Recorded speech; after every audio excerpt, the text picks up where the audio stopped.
Helps if I put it on screen, I guess. Wouldn't that be a big help? Anyways, good evening, everybody. Hi. Fancy seeing you here. But yes, it is Thursday night again. So, that's always, number one, that's always a good thing. Number two, you get to hang out with me. So welcome, everybody. If you guys are new, my name's Sean, also known as Potentially Criminal. I am a defense attorney out here in the Cleveland, Ohio area. And tonight's the weekly show, the Thursday night show. We've got a lot to talk about. And, normally we usually have like a Trump update or something big in it. No, this is just some cases we're following. And then there's just some interesting court rulings that have come out. Like I said, if you're reading it, and like I said in the title, a guy on the run from the law lost his right to appeal because he was on the run from the law. And you might think, well, what does that have to do with anything? And it's whether or not you agree with it or not, it's a very interesting case among some of the other stuff we're looking at. So we're going to get to that soon. But yes, welcome everybody. Welcome to the show. Thank you for everybody being here tonight. We got people out on Rumble. Rumble should be working, chat. Let me know if it's not. It should be set up. We're on Rumble. We're on Twitch. And we're also on YouTube. And last but not least, locals. You guys are new. That's at potentiallycriminal.locals.com. Guys, it's just like Patreon, except they don't care what you say as long as you're not Fed posting. So over at potentiallycriminal.locals.com, it's just like Patreon. You can sign up for free. Costs you nothing to become a member of the community. From there, you can post things on the wall. I will post things on the wall from time to time. I'll comment, like, all that fun stuff. In fact, I posted on Tuesday night. I was kind of wrapped up in getting some work done. I kind of lost a little bit of track of time there, so I apologize over there saying, sorry, guys, I did not do a show on Tuesday night, and I know some of you were concerned. So, no, we're fine, and 2.0 did not have another bug in her ears, I promise. But that's also a place where you guys will find announcements. And another announcement, this is one that I brought up on Locals this past week, and I've said it a couple times already. Tomorrow night at 8 p.m., I will be joining Tyler Janke over on the Libertarian Podcast Review, LPR, and that will be at 8 p.m. Eastern Time. We're going to be hanging out. I'm not sure everything Tyler wants to talk about, but I'm sure it will be a fun time. Tyler's a really good guy, so if you join us there, please do. I will put the link up because I do think the link is available now, but that will be a very fun time. That's tomorrow night at 8. After that, I'm not sure what we're going to do. I know Sarah Boone will have started. Richard Allen will have started. If there's some Sarah Boone to watch, certainly we will. Who knows? The way things have been going lately in the legal world, something crazy additionally might happen tomorrow we're going to have to cover. So after we're done with Tyler, certainly we might do something later in the night. And then over the weekend, we might be just trying to catch up with some of the cases that we're dealing with. And if you guys are also new, we do try to give people a couple minutes to wait. YouTube doesn't always notify everybody. But you're thinking, well, wait, if you're a return viewer, don't you know it's every night at Thursday? Yep. But YouTube doesn't always let people know. And in fact, if you want to know always, Twitch is the best place. And being a shitty salesman, I just realized I didn't include what happens on Locals. If you guys wish to support me, it's $3 a month. You pay for 10 months, you get 2 months free. What do you get for that $3 a month? Well, you get access to the live shows we do. And the live shows are a lot of fun. We do 2 live shows a week. We do a live show every Monday night, usually about 8:30. This Monday, it was like 9 o'clock. Oops. Happens sometimes. And then every Thursday after this show, we have an after show. Because after the show, it's the after party. But we never go to the hotel lobby. We get to talk about all the things we didn't get to here that aren't appropriate for here, or the things YouTube won't let us do here. So, for example, like if, something crazy's out there going on, well, we could talk about it over on Locals. If you want to talk about, anything about elections and, how there may not be the most fortified ever, we could talk about that over there. We talk about a lot of things over there. So I encourage you guys to join. It's a lot of fun. It's like our little place. It's a little place to hang out. I think it's always great. But anyways, yeah, that's over there. And you guys use the promo code POTCRIM. You'll get 1 month free. You get 1 month free access to everything, all the shows and everything like that. So sign up for it. Use the promo code. If you don't like it, no big deal. No big deal. There's no obligation. So like I said, I encourage it. I think it's a really good deal. And then we have to, get to our 2 sponsors tonight. First of all is the dragonstreasure.com, a haven for tea and anime lovers. Guys, T-Man sells great things. He sells great tea. He sells coffee. He also sells soap. And as I said before, don't try to mix them all together. That won't. It'll taste really bad. You'll smell really funny. I just don't think that's a good combination. But if you really wanted to, I guess you could. But yes, at the Dragon's Treasure, you guys get your selection of teas, soaps, or coffees, or maybe you buy all three. I don't know. Anyways, use the promo code criminal. You get 10% off. T-Man does a good job out there, and show him some love.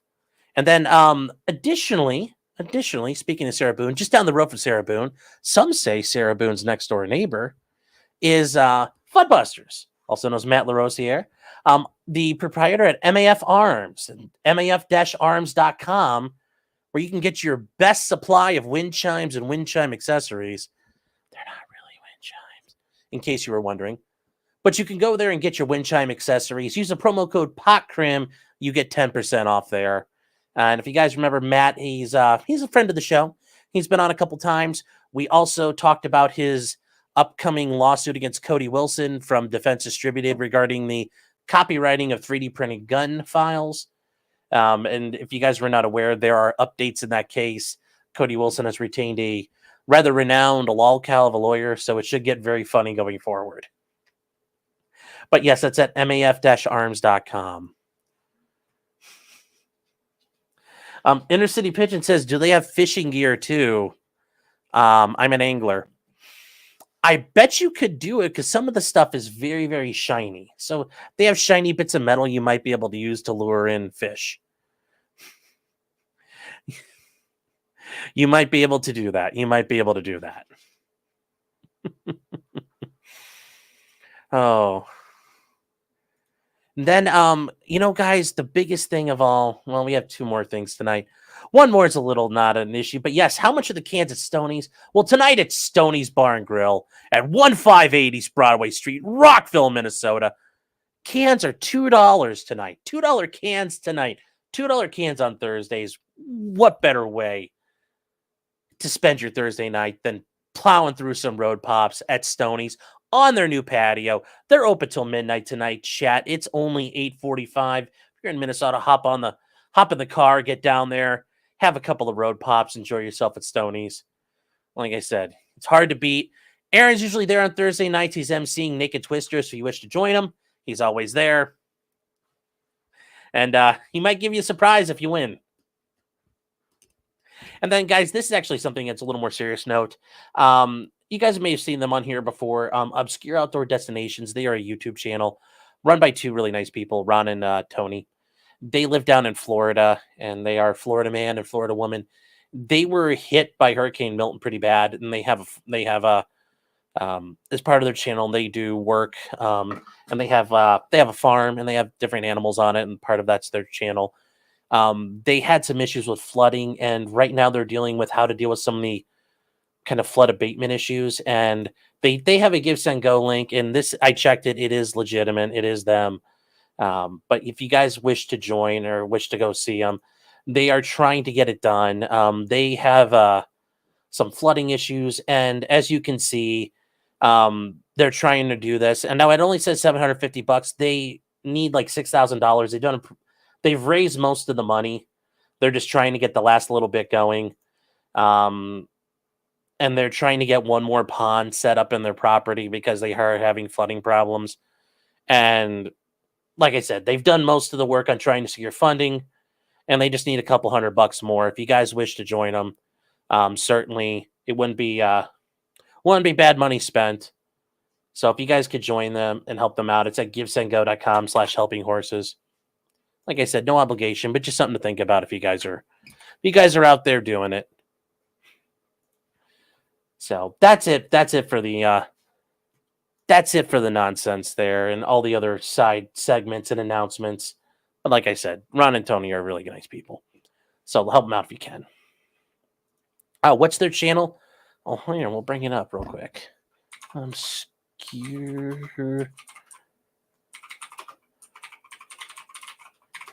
Let me see if I can find it. Why is it not showing up? Oh, that's why. Because I'm an idiot. I can't spell. Duh.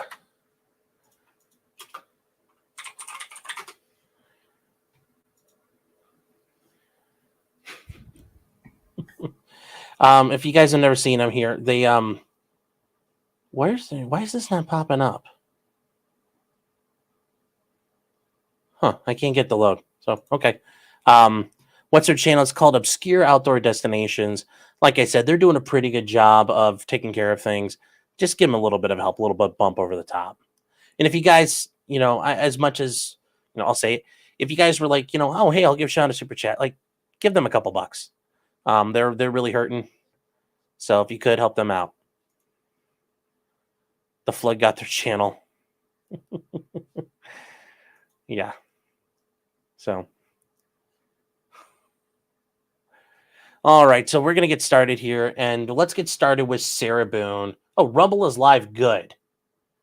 Good. Perfect. Oh, and I just forgot to mention, guys, if you are over on Locals, you can join for free. We have a live chat going over there.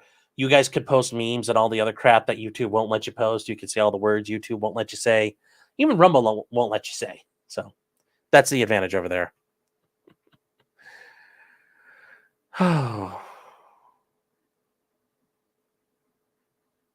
So let's see here. See, ask a question real quick. If there's a mistrial by jury, does the prosecution have to use their same theory of the case in the retrial? When you say mistrial by jury, you mean if there's a hung jury?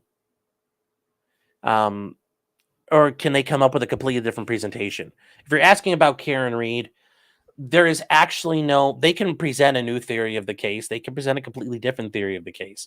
Now that becomes an issue because everything the police and all their witnesses said from before, that could be used. Like the last time we were in court, you said it was X, Y, and Z. That was what happened. Now you're saying it's A, B, C that happened. You can use that against them. So no, generally you're kind of locked in. More or less because of your witnesses. And if you try to use different witnesses, I can bring in these other witnesses and say, hey, you have a valid theory of the case. What is it? Oh, I think it's blah, blah, blah, blah, blah, blah, blah. And well, is that, so yes, you theoretically could, but it's not going to work, generally speaking. I guess. So if that answers your question. If it doesn't, let me know. Sicko Fitz says, how long until Sean does an Icarus? You're going to... I don't know if they make feathers big enough for that. You're going to need a lot of feathers, man. You're going to need feathers the size of the spruce goose to fly. So it's going to take a while to make those wings. There's probably not enough wax on Earth for those wings. Oh. Legal Vices. Jeff, how are you doing? Sean. Hey, anyways, how are you, Jeff? Guys, Legal Vices, he's been covering the Sarah Boone stuff from the very early hours of the morning over in Korea. The second best Korea, not the best Korea, the second best Korea. But they're trying. They're trying. One day they might become the best Korea. Guys, if you haven't seen say hello to Jeff. Also does Maritime Mondays with your what better way to celebrate Monday than learning about a maritime disaster where a bunch of people probably died? Some of them are very interesting, though, on what happened. So give him a look. Anna Wall says, could the defense pick it apart? 100% they could. That's why you will never try to redo a jury or retry a case. Enormous says, if you were walking and found a box and a bag with a little over 700K in it, what would I do? What bag? What box? Depends on the situation. All right. So here we go, guys. Let's get started with Sarah Boone. So Sarah Boone, America's sweetheart, the suitcase slaughterer. That's what she is. She's the suitcase slaughterer herself. Is on the eve of trial. They have done jury selection and they had motion hearings and they had motion practice. We watched yesterday's hearing. They had further hearings today. And it's very interesting how this is going to play out. Sarah Boone's actually getting a decent shake from Judge Kranick. She is going to be able to talk about battered spouse in her opening statements. Well, her attorneys. Well, God almighty, guys. No. Sarah's not doing it. I mean, her attorneys will. Her attorneys are allowed to talk about it. They are going to be allowed to present evidence. But the way it's going to work is Sarah Boone's going to have to go first. And then her experts can come in and kind of explain battered spouse syndrome. But we did learn some things, and some things you guys probably already knew, that her boyfriend, George, he had got his hand almost out of the suitcase, and that's when Sarah says she panicked. That was the act of, oh my gosh, he's going to get out of the suitcase and hurt me. So she grabbed a baseball bat, and as the hand's coming out of the suitcase, she's like, whap. And, he went back in the suitcase like withdrew in there, and she zipped him up. Now, was that he was trying to get a suitcase to hurt Sarah, or was he thinking, oh my God, I can't breathe in here? Well, we'll see what happens. So they are going to be able to do it. They are going to discuss that. I think Judge Krennic did give them a fair shake, but there were some other things, especially the more funnier thing today. And gotta wet my whistle here in chat. Yes, it is the overt act. A hand coming out saying, "Help me, Sarah." Jamie Gum says, how could she not know he would die? Well, I mean, people aren't smart generally. Remember what George Carlin says. Think of the average guy. Half of everybody is dumber than him. People, who would necessarily think of positional asphyxia? Not a lot of people would. That's not, you might think you're smart, but there are a lot of people out there who probably wouldn't think of it. And even smart people might not have thought of it. So we'll see. We'll see what happens there. Do I think this is going to work for Sarah? No. Once again, guys, she's already said it wasn't intentional. She went and took the stand during the suppression hearing and talked about, still being drunk from the night before by the time the police came and talked to her. So that means she was like blitzed. Yeah, Sarah's going away. She has rejected the plea offer. The plea offer was for 15 years, but under Florida law, you only do 65% of that. And given with her time served, she'd only have to serve about 5.5 years, maybe even less. That's all she'd have to serve left. And she turned it down. So Sarah's looking at, if convicted, a minimum of 22.5 years. And given the way the judge has talked to her about stuff, I'm sure she's going to get nuked for a far, far greater amount. But we'll see what happens. We'll see what happens. Yeah, she should have taken the deal 100%, but she didn't. She didn't. And that's going to be her problem. That's going to be her problem. Let's see here. What is...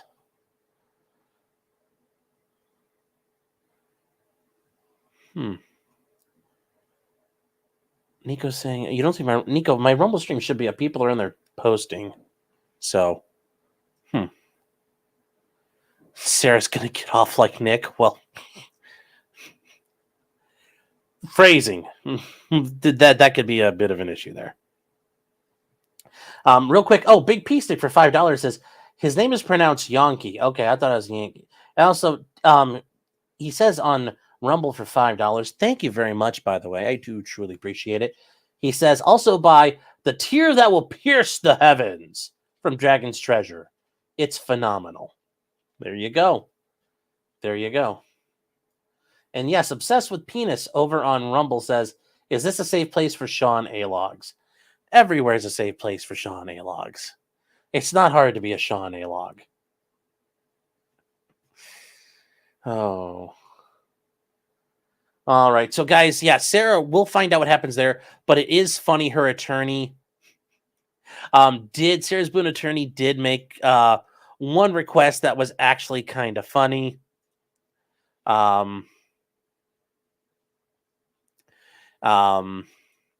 It's beautiful here because this is Sarah, I think she's trying to hide her I think she's got a little bit of, I see myself in her. Why? Because in the eve of her trial, she's asking if she can have some snacks. I mean, who doesn't want a good snack when you're getting ready for trial? A little bit of trail mix or something. But anyway, Sarah's attorney is asking for some stuff here. And this is, Court TV is covering it. And this is kind of funny.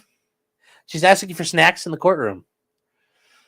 Now, is it a full snack tray? I don't know. And more importantly, would somebody have to hold that snack tray and run the snack tray and be in charge of monitoring it and supplying it and doing all those things you'd have to care about with the snack tray? And then would that person with that snack tray have to sit in the corner?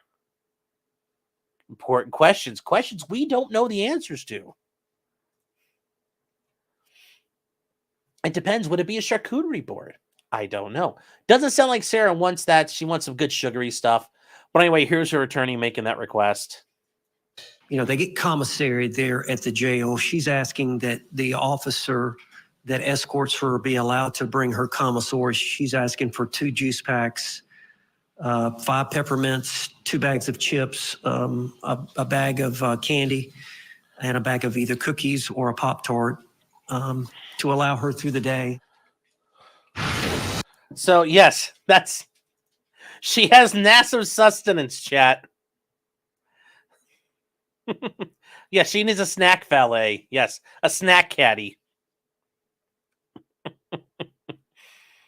Yes, I do respect, yeah, give me that Pop-Tarts. Yes. Yes, hello, Generalissimo. Good evening to you, sir. Thank you for being here. Yes, 5 mints, no more, no less. Yes, that is a very kind of autistic number, but yeah, sure. But Snake Plissken, yes, I do respect. Hey, you miss all the shots you don't take, so you got to go for it. The worst the judge says is no, but I've never had that. Although I can only imagine, like, I don't know if I could say that with a straight face in court. I'd be like, Your Honor, I can only imagine myself having to do this. Your Honor, listen. My client wants to bring snacks into court. Look. I get it. You look at me. It's totally not for me. I promise you. It's totally not for me. My client really wants to bring in Pop-Tarts. And Judge, like I said, I'm an officer of the court. I will 100% not eat those. I will 100% not eat those cookies or chips or crackers. I won't even touch the mints, Your Honor. You know, Scout's honor. And the judge's going to be like, Mr. Martin, I don't know if I could trust you. It's like, I get it, Judge. I get it. But, oh no. Oh, crap. Oh.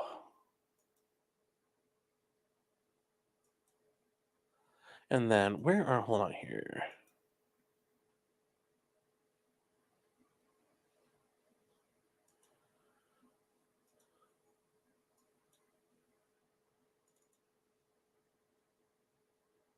All right, so that's going to be the interesting parts for Sarah there. Did the sadist judge just deny her? Yes, she's not allowed. She's not going to be allowed to. Well, that's a thing. Is she going to be like, what kind of drink? Were they going to be like Capri Suns? Or what kind of drinks is she allowed to bring in? I don't know. We didn't get there. And Michael says she needs $3,000 worth of snacks. Well, I mean, she'd have to prorate it for the month. So she'd have to get like $1,500 worth of snacks. Jill said, would I ask the judge if my client asked for that? I mean, I guess I'm not saying you have to, but like you're kind of.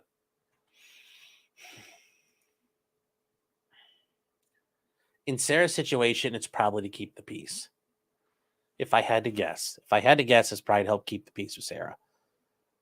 But also, I mean, fuck it, why not? At this point, I think is probably a little bit of both. A little column A, a little column B. A little column of like, I don't know. It could easily go both ways. She does have balls to ask. Church Builder says she needs to hire Aaron. Inner City Pigeon says Pop-Tart, not even them good toaster strudels. Them's fighting words. Pop-Tarts are better than toaster strudels. Especially you get like them s'more Pop-Tarts. Oh my God, those were the best. Yes, she needs a sugar daddy. Oh no.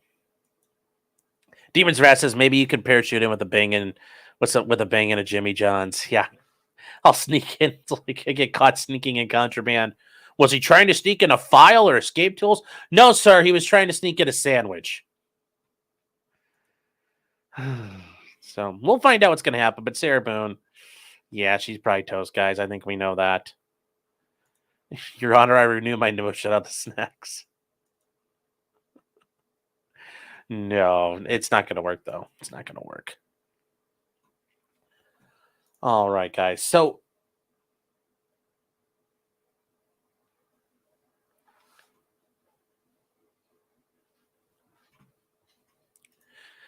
moving on to a little more serious of one, somebody who's actually kind of getting screwed by the system, Richard Allen. His trial is also beginning. If you guys don't know about Richard Allen, Richard Allen's a gentleman out in Delphi, Indiana. It's rural Indiana. He's accused of murdering 2 girls. They're both like 13. Abby Williams and Libby Germain, or German. I forget how to pronounce it. They were found murdered in 2017.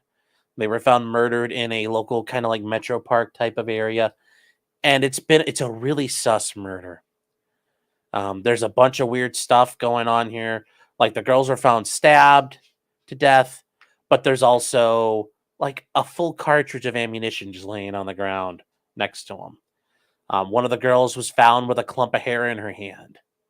The hair doesn't match Richard Allen. It doesn't match anyone.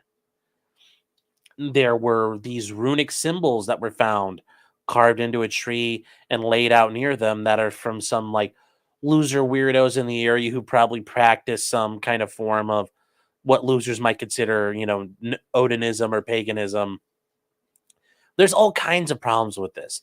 It's a case that's been, it was cold up until 2022 when Richard Allen decided to go talk to the police and volunteered information, and then they arrested him, and he's been in hell for over 2 years, almost 2 years now. The sheriff for the county he got arrested in said they can't protect him, so he got put in a maximum security prison. And because he couldn't be put in the general population, he got stuck in a SHU, the secure housing unit. So he basically got put in solitary for nearly a year, to the point he lost his mind and he was literally eating his own shit. We also learned that, and he's got a judge who, if you listen to Andrea Burkhart today, I think she does a pretty good job of explaining. Judge Goh really doesn't seem to care for the law too much. It's a very, very sus and very questionable prosecution. Yes, Andrea Burkhart has been covering it live in person. She is, not live because Judge Goh, won't let cameras in the courtroom or even audio recordings or audio devices in the courthouse itself. So Andrea Burkhart's there. I know Attorney Lee, I think, is there. And, those guys have traveled from far and wide to get there. And then Bob Mata from Defense Diaries podcast, he is out there too. They've been all covering it. And, none of them have had good things to say. This is not looking good for Richard Allen. The jury is picked very, very quickly. It sounds, though, like they've got a pretty decent jury. So I think that is an optimistic thing. It sounds like they got a jury who, Richard Allen's attorneys were able to suss out a pretty good jury panel. And I think that it sounds promising there. What's happening with the trial itself, though, I think is going to be very problematic. And today they had their kind of like their last motions hearing. And today they talked about a couple different things. Like one of them is that both detectives who were involved in interviewing a lot of people and doing stuff, both of them get to sit in the courtroom the whole time as the state's representative, which means they get to sit there and hear every witness talk. Yeah, it's a problem. There's a couple of issues. The prison guards who watched Richard Allen descend into madness are going to be allowed to come in and testify potentially about the fact they think Richard Allen was faking it. Now, why is that potentially or maybe? Well, the judge said they're going to have to qualify each prison guard based on their knowledge and training and experience. And you're thinking, it's like experts. Well, yeah, except these aren't experts in mental health. They're not psychiatrists. They're not doctors or counselors, licensed, social workers, anything like that. And as Andrea Burkhart pointed out, and I think it's a very good argument too, that Richard Allen's team brought up, The prison has a psychiatrist. They have mental health workers who are all involved in examining Richard Allen. But the prosecutors aren't not calling those people. Why? Because they're going to say he's crazy. But they're going to bring in these asshole corrections officers who are going to say, oh, he's faking it. They all fake it.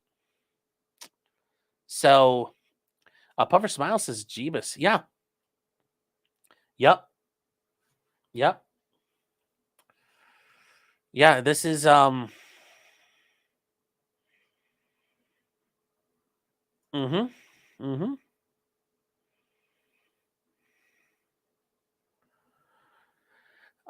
it's just gonna be, yeah, and Andrew was saying Goal says her tone is very dismissive and very not inclusive of the state. She's treating the defense like shit. But she's to be fair, I didn't need to know that about her based on reading her, and we've covered these a bunch on this show and on separate Richard Allen shows. The defense puts out hundreds of pages of written motions, and she just goes denied on a judicial entry online, and that's it. Doesn't really elaborate, just denies shit left and right. And remember, this is the judge who tried to throw his attorneys, Richard Allen's attorneys, off the case, and they had to go to the Indiana Supreme Court, and the Indiana Supreme Court had to spank her and say, no, judge, you're violating his Sixth Amendment rights.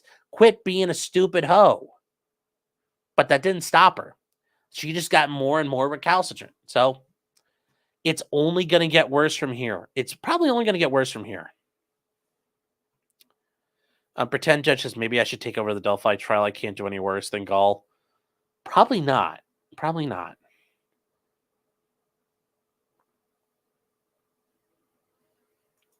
Eric is saying, so much for open to the public. Well, that's the funny part. Because the courthouse in Carroll County, Indiana is so small, there's only going to be after the media have seats, after the defense and the state have seats. So for Richard Allen's side and then the victims and their families, there's only going to be 3 or 4 seats available. Yes, you heard that right. So it's going to be very interesting. Very interesting. Now, there is an interesting motion that the state brought forth, and it's the issue regarding the composite sketches. And the issue there is that right after the girls were murdered, there were composite sketches made, like how composite sketches are done. Well, there are composite sketches, and they were made of 2 guys. And here's who they are. These were the 2 sketches made of the man on the bridge. The state's lead investigator says these are Richard Allen. Richard Allen is 100% the man on the bridge. And he has said this is Richard Allen, without a doubt. If you guys have never seen Richard Allen before, here's Richard Allen. Is that Richard Allen? Is this Richard Allen? I mean, when we back out, here you go. Is that Richard Allen you're seeing?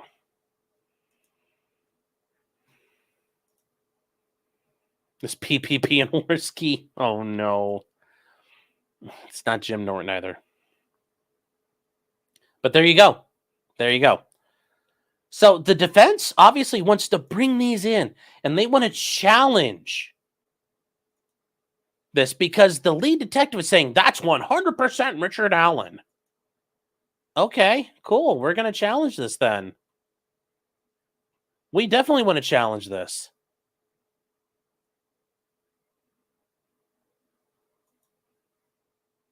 Why not? Well, because it shows that the lead investigator is crazy. He doesn't know who the hell it is. And more importantly, one of those witnesses said 10 out of 10, that's 100% the guy that was there. And guess what they're going to say? Well, yeah, that's not him. Now, you'd think with that kind of information in your pocket, the prosecutors, and also the issue of there's one of the dead bodies is holding DNA that doesn't belong to Richard Allen. You might go, I don't think we have the right guy. Well, that didn't happen, chat. That didn't happen.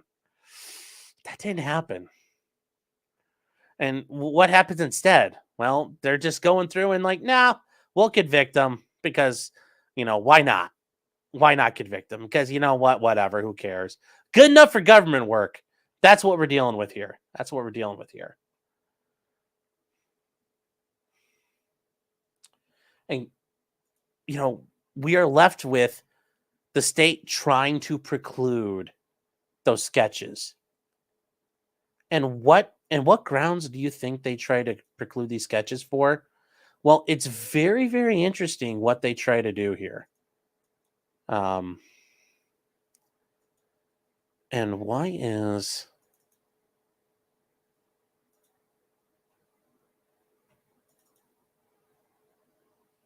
Well, there we go. That's why we're having problems. God, Chrome is like just eating up PDFs tonight and will not air them, but that's okay. We got another way of looking at them. So here is... Where is...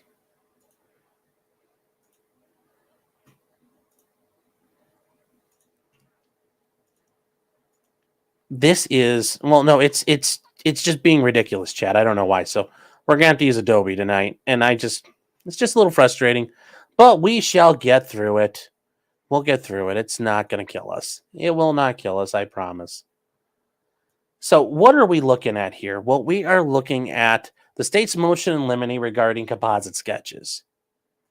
Gosh, it lights me up. It just highlights all my wrinkles. Oh, no.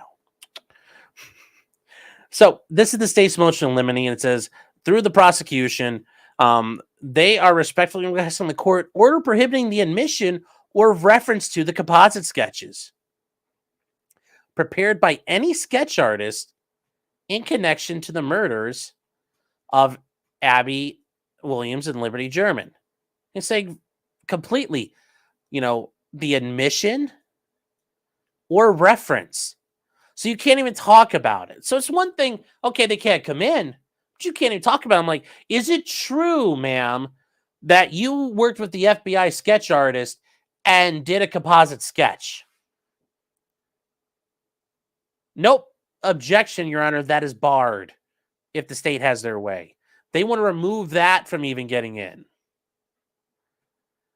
And they point out for the reason that a composite sketch is not relevant.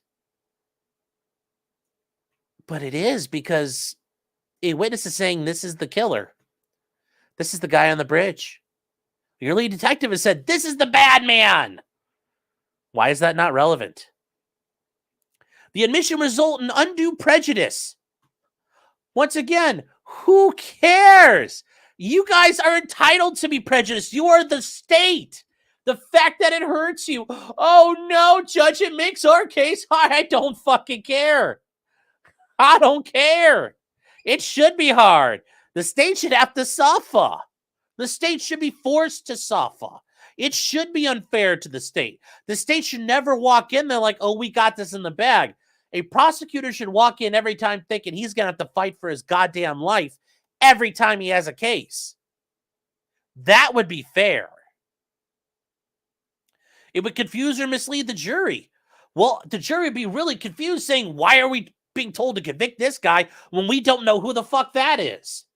And now we got hair we don't know about. Yeah, they're going to be confused and say, I don't think Richard Allen did it. It's impermissible hearsay. But is it really hearsay? And I make the argument that it's not. Sure, they may have told that guy it's something, but then are they considering a derivative product of hearsay? I would object to that. I would object making that argument because, that's not, I would object at that point too, because it's a transformation of hearsay into something else. Out of court statements. Okay, well, we transformed it. I'd also argue at that point, it's no longer a statement. It's a separate thing. It's a drawing. Well, it's like saying a clock is hearsay. Well, no, what time is the clock? Hearsay? No. I'm just looking at this. Now, I know Andrea thinks that they probably may have a fair argument calling it hearsay, but I I'd argue it's not. And even then, if it is, I do agree with Andrea, though. You could argue it's identification. So they point out the witness who participated in the preparation of the composite sketches will not be presented by the state for purpose of in-court identification of the defendant. The funny thing is, this is a tacit admission right here. This is a tacit or tacket, depending on who you are here. This is a tacket admission of, well, we're not bringing in somebody because they can't identify Richard Allen. That is a tacit admission. This witness will not be able to identify Richard Allen. If they could identify Richard Allen, you best believe that person will be sitting there. You best believe that person will be sitting there saying, that's him, that's the bad man. That's not going to happen. That witness is going to go, no, this is not the guy. Does he look like the guy you picked? No. The guy you said is 10 out of 10, the guy you saw on the bridge right around that time? Nope, not him. Well, now we got another guy running around we don't know about. Now, they point out these sketches were intended as an investigative tool to generate leads. So are they claiming that the police used, like, inaccurate information? It's almost kind of like it's almost an admission there. These sketches were not related to the identification of Richard Allen as a suspect, except your lead detective has said that's Richard Allen. So I don't really know how you square that circle, but okay. The witnesses who assisted in the preparation of the sketches of the bridge guy would testify they did not see the person depicted in their sketch for a sufficient length of time to allow them to positively identify the defendant. Except the one witness said, like, 100%, that's who I saw. Now, let's take the state at their word for it, though. That introduces something. So you're telling me the state ran around with, like, stuff they knew that wasn't valid? And they were saying, like, these are the killers? These are the suspects? And you knew that they weren't valid? You knew that they couldn't positively identify the people, yet they released these images? Like, Jesus Christ, good thing they didn't find anybody who looks like these guys then. Now, the sketches are not relevant evidence. Now, remember, guys, all evidence is relevant. We talked about this before. All evidence has relevant. Now, how relevant is it is a question. And then there is the probative value outweigh the prejudice? That's the second question. But all evidence is relevant. It's a question of how relevant the evidence is. So if the court were to consider the sketches to be relevant, the probative value is substantially outweighed by the unfair prejudice. Oh, yeah. It'll make it harder for us because it'll be confusing. It'll mislead to Joey. Then why do police generate these things? If it's going to confuse a jury, why would you release something? Because the public's part of the jury pool. You're confusing the public? Is that what you're trying to say? Is that really an argument you want to make here? I don't know.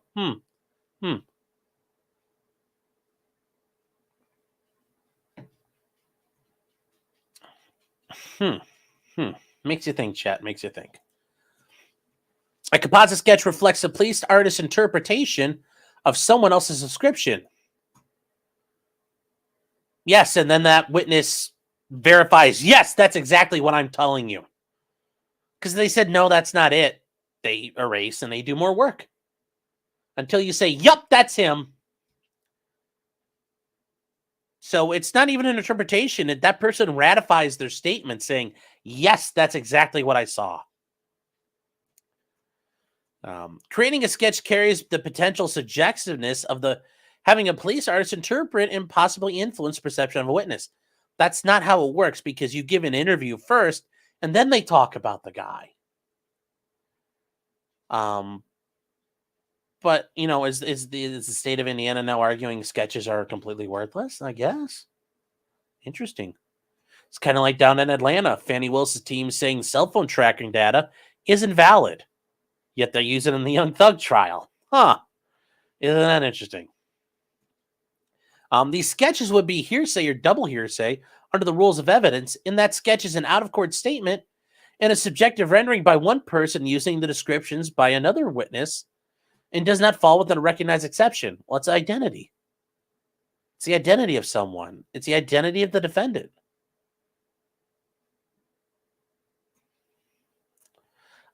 Is a state's belief the defense intends to use the composite sketches as demonstrative evidence for impeachment? Yeah, they're going to impeach the state's lead investigator, Detective Glory Holman, because that's where he works at his glory holes in his free time, I'm pretty sure. When you look at him, like, good Lord, that man must love a glory hole all over Indiana. But yes, you said this is Richard Allen, didn't you?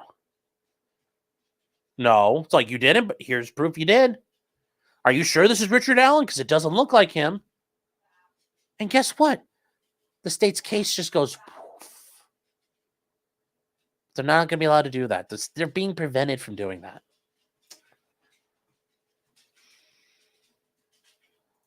Justin Hancock says, what an unfortunate name. Well, yeah, his name's Detective Holman. But I'm sure he's got the hole for men. In more than one way. More than one way. Is that his real name? No, his real name is Detective Holman. I just call him Glory Holman because I think he's probably a faggot who likes to suck a lot of dicks. Because there's only one way you could be this much of a dumb faggot, is he's just, just sucking too much dick all the time to do his job as a detective. I'm presuming that's why he doesn't do a very good job at being a detective, and why you can look at those pictures and think that's Richard Allen is because your vision gets blurry. When he gets too much stuff in your eyes, you're like, yeah, I think that's him. I'm sure that's how the detective does his work.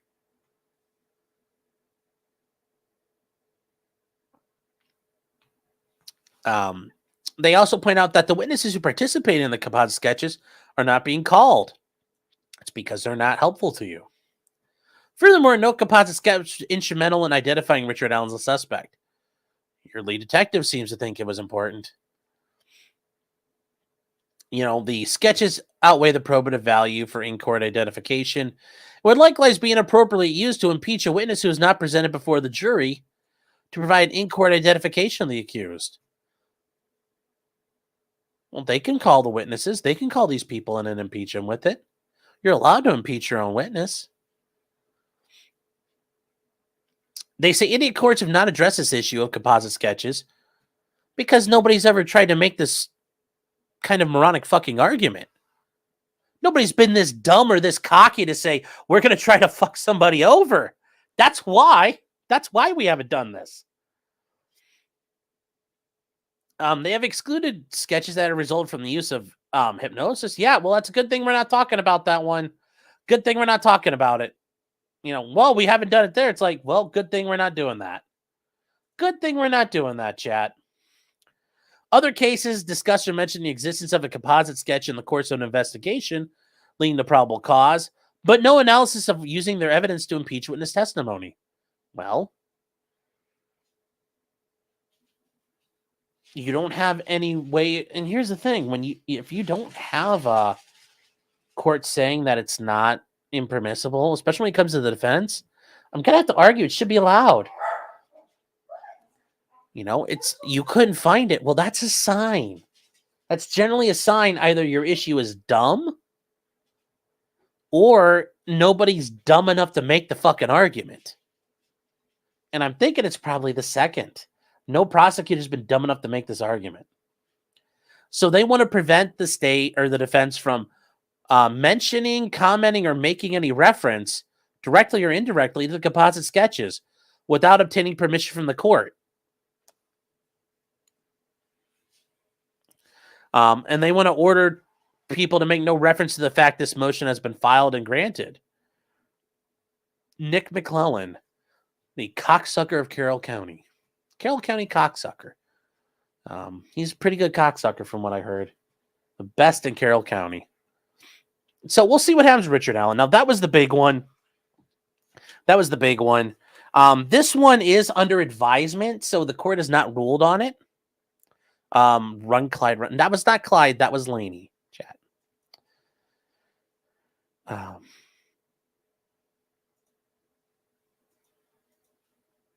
But anyways, this is taken under advisement, so we don't know what's going to happen yet. There are some other motions that were taken under advisement. One is the tool mark examiner issue. whether or not the tool mark examiner is going to be allowed to testify. And that's going to be taken under advisement. I'm sure Judge Cole's going to deny it anyway, because she hasn't found a defense motion that she likes, really, ultimately. And then finally, the media has been denied access to exhibits and access to audio recordings of prior hearings and things that are public record. And Judge Cole has been denying that and obstructing. And finally, she's allowing every day at the end of the day for 15 minutes, the media to review exhibits that have been presented. Oh, that's so kind of her. Nothing like a public trial. So, once again, I've said this before, Godspeed to Richard Allen. I hope this jury acquits him. I would love nothing more. But I'm not holding my breath. But like I said, I would love to see it happen. I would love to see it happen. Hold on one second, chat.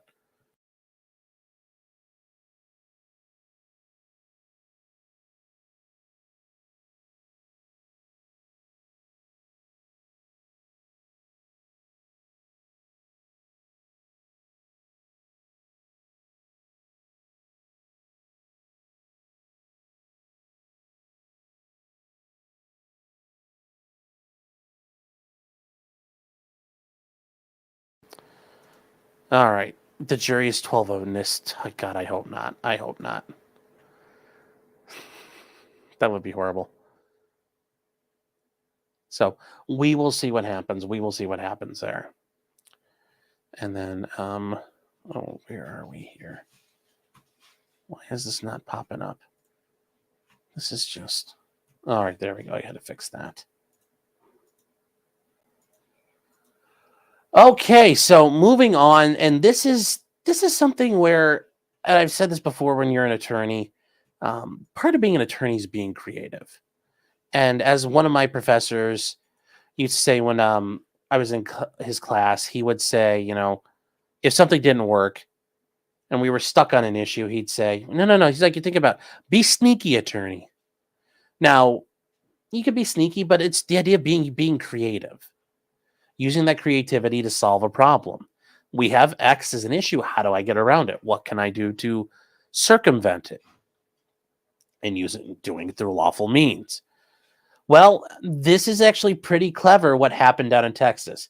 So in Texas, and I just learned about this today, a guy in Texas is facing execution. Robert Roberson. Roberson. He was on death row because he's accused of shaking a baby and killing it. Okay.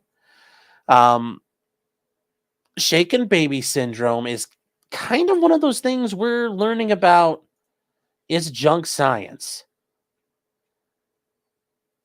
Is a bit of a junk science. And we've learned that about a lot of things. Like the FBI's hair follicle unit was kind of found out to be junk science.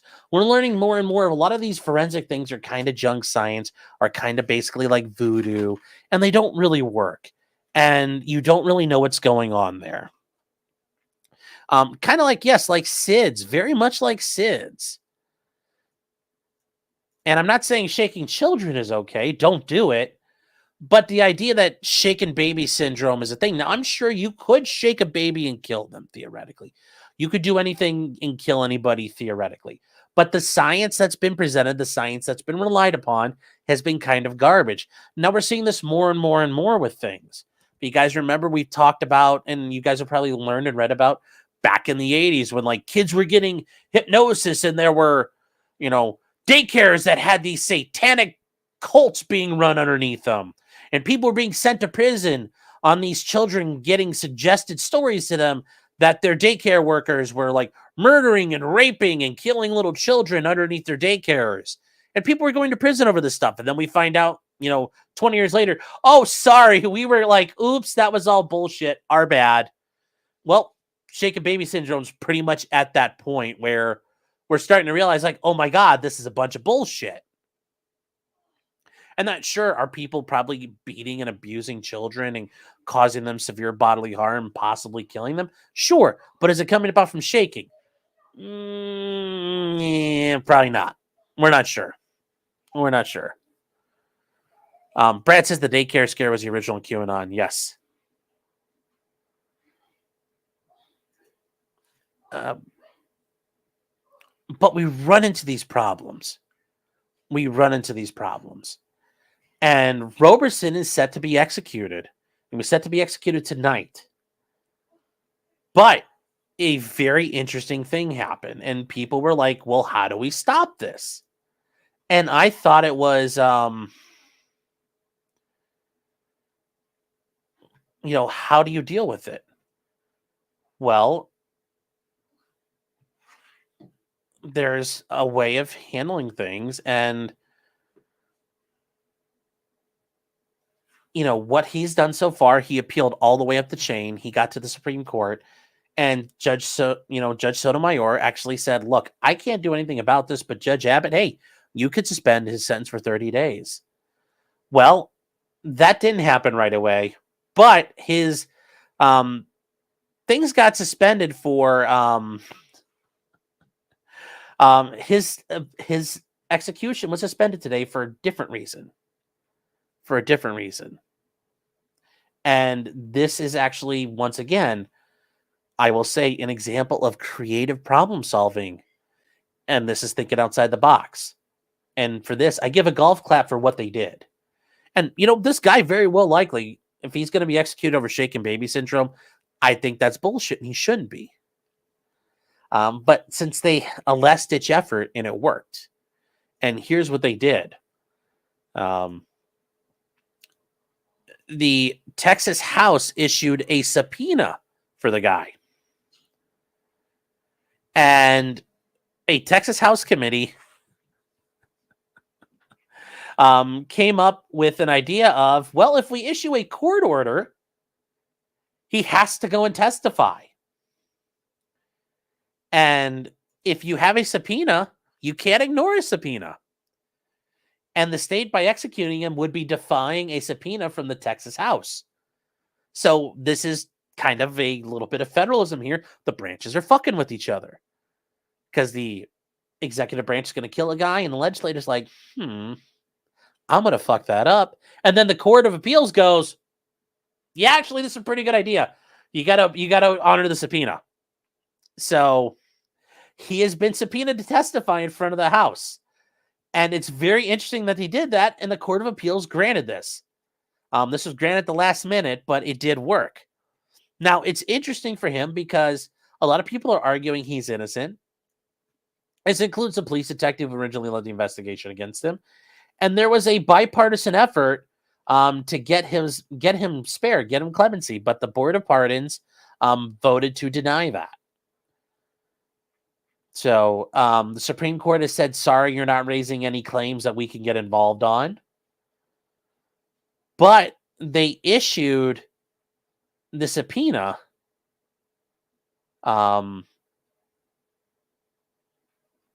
to take care of this. So it's very interesting. And yes, it's an unprecedented subpoena, but it's also an unprecedented case.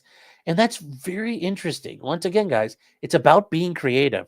And if you can, this is one of the things where it's fun. Like, whether or not this guy is guilty or not, I appreciate the hustle here. These guys came up with an outside the box way to come up with a plan, and it worked because right now it's been stayed.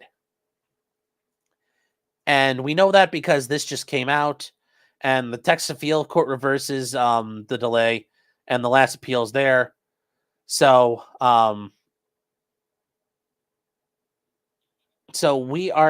it's going to be kind of hanging out.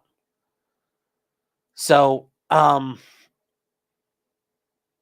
it's been stopped partially. So, it's going to work for right now, but the courts are probably going to over appeal this. Now I'm responsible for the knowledge. Yeah. And Trenton, I agree. It's a legitimate public policy issue. Afton Ford says, why did they not do the reprieve? Why? Because for whatever reason, he isn't. And I think it's bullshit that he hasn't. But we'll find out what happens there.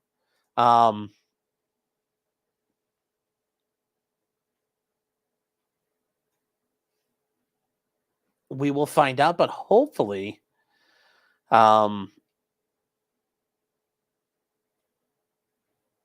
we will find out what happens there, but he's gonna have to be it's only gonna be temporary because it's very likely gonna get overturned in a appellate court. And if they do, well, it's been on hold, so they can't just turn around and execute him right now. They have to restart the process, and I think it generally takes a couple of days or at least 2 weeks before they can redo it. They can't just turn around, execute you again right away.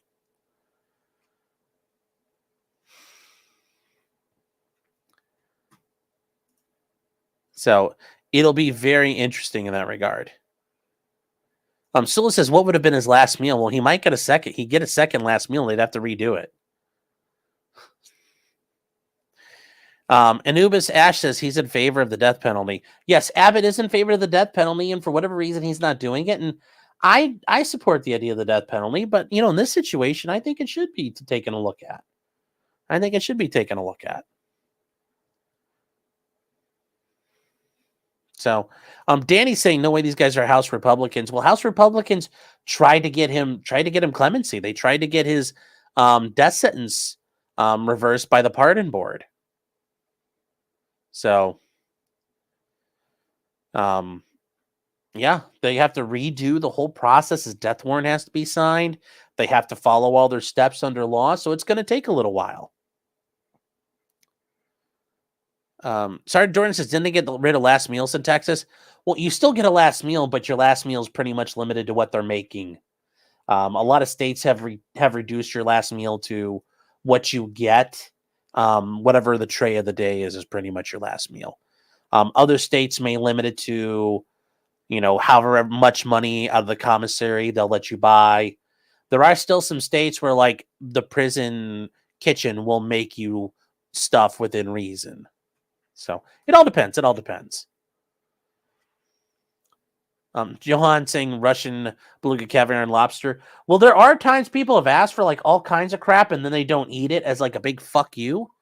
They're like, haha, I made you order all this food and waste all this money. So that's why it's been rejected in many states. So, no, many places you're kind of limited to what the tray of the day is, which you should be allowed to get commissary out of it at least, I think. I think that'd be the fair way.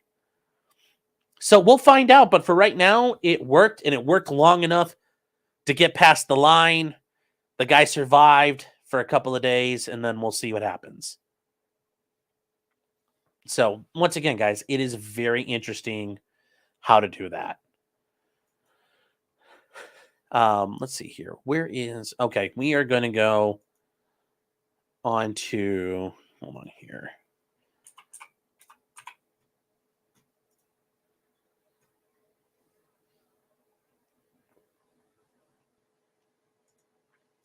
All right. J-Rock with the Nick Rekieta type joke. What is Abbott's stance on this? Oh, never mind. Yes. So, could he at least get Whataburger? Maybe.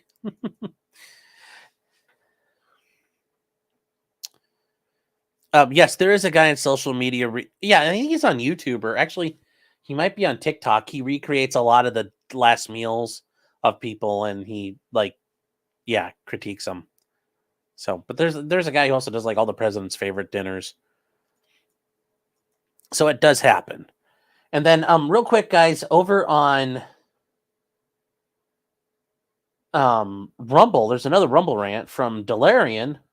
I'm not sure if I messed up. Sorry. It says, I'm late, but no judge alive would believe you would be asking for Pop-Tarts on behalf of your client. It's like you're trying to say something. There. Oh. So. All right, guys. Moving on from there, there's some interesting things that have been going on, and this one is rather interesting. If you guys remember last year, this is the guy. If you guys remember, this is the dude who escaped from prison in in Pennsylvania, and this guy, we don't need the whole. If you guys remember this is a guy who escaped from prison in Pennsylvania, and he did it by this shimming up the wall.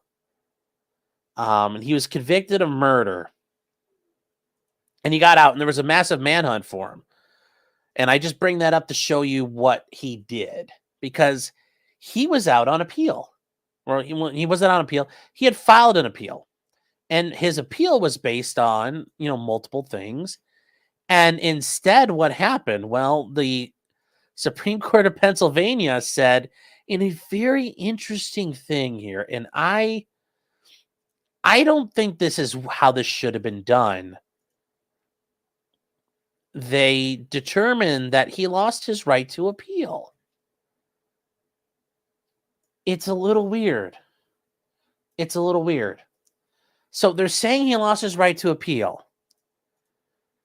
And I think it's very, very interesting in that regard, because it is.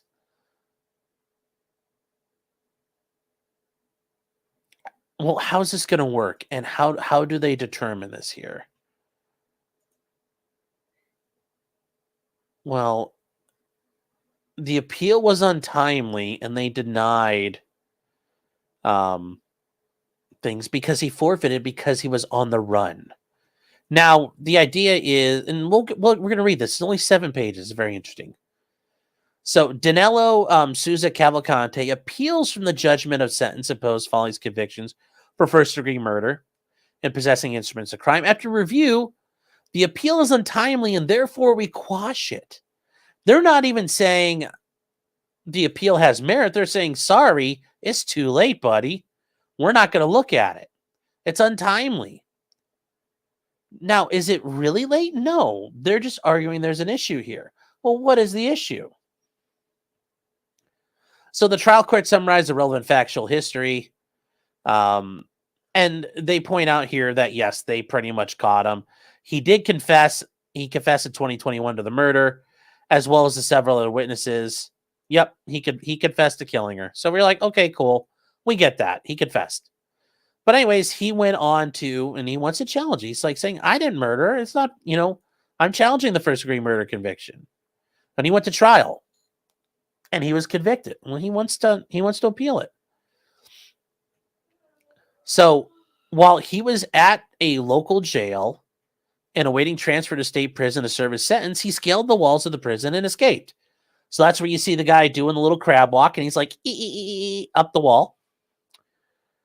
His escape resulted in a regional manhunt that made national headlines, and I remember this. It's pretty interesting. So on September 1st, while he was a fugitive, and guys, remember, he got convicted on August 22nd. And on August 22nd, he got sentenced. Okay, well, generally speaking, you have roughly about 30 days to appeal your conviction. And that's 30 days from your sentence. Okay, so within 30 days. So that would be September 21st is generally the rule of thumb I always go by. If you don't have a date and time calculator, like I always go to that website and calculate the date and time to always make sure, because that way you don't fuck up. So anyway, on September 1st, well within the time frame, while he was a fugitive, though, his counsel filed a post-sentence motion challenging the sufficiency of the evidence supporting his murder conviction and the discretionary aspects of the sentence. Okay. So he filed it with the trial court, and that's actually very common too. You have like within 10 days of conviction, you can challenge it, and that's a option you have in most states under criminal rules. The trial court denied the motion. Okay.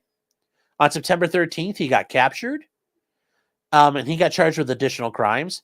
Well, on September 29th, he filed a notice of appeal from his August 22nd judgment of sentence. Now, normally it's 30 days, but that's not why they're saying it's untimely. But they point out both he and the trial court complied with the Pennsylvania rules of appellate procedure. So they're not saying he fucked up. They're saying you complied with the rules, buddy. Good for you. But the issues he raised was, did the trial court abuse discretion in admitting evidence? Okay, so there's an evidentiary issue. Cool. The trial court abused its discretion in admitting evidence regarding another incident during his trial. Okay. Did the trial court abuse its discretion at sentencing by improperly considering that he exercised his right to a jury trial? And yeah, that's going to be a problem. The court's talking about, and you went to jury trial over this. Well, it sounds like the court's imposing a trial tax.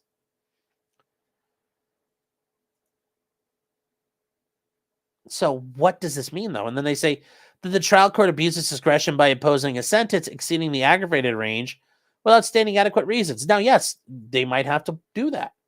Now, notice it's interesting. They're not talking about like the sufficiency of the evidence or the manifest weight. I'm surprised that's not being done. But here we go. Before we can address the merits of the issues, we must determine whether we have jurisdiction over the appeal. That should be a warning when the court's like, well, first and foremost, do we have jurisdiction? That's a warning flag, chat. That's a warning flag. So now, before we get too far, I think somebody asked in chat, what is the Superior Court of Pennsylvania? This is every state doing shit goofy. This is the intermediate court. It's not the Supreme Court, but it's the intermediate one, and then there's the trial court. So this is the middle step. And it's a very interesting issues here. Once again, chat, I said this is really interesting here. They say that we must address whether we have jurisdiction on this appeal. Yeah, and let's see if we do. Pursuant to our rules, an appellate seeking to invoke this court's jurisdiction must file a notice within 30 days of entry which the appeal is taken. Absent extraordinary circumstances, this court has no jurisdiction to entertain an untimely appeal. That's true, too. Time limitations for appeals are strictly construed and cannot be extended as a matter of grace. Yeah, generally they won't.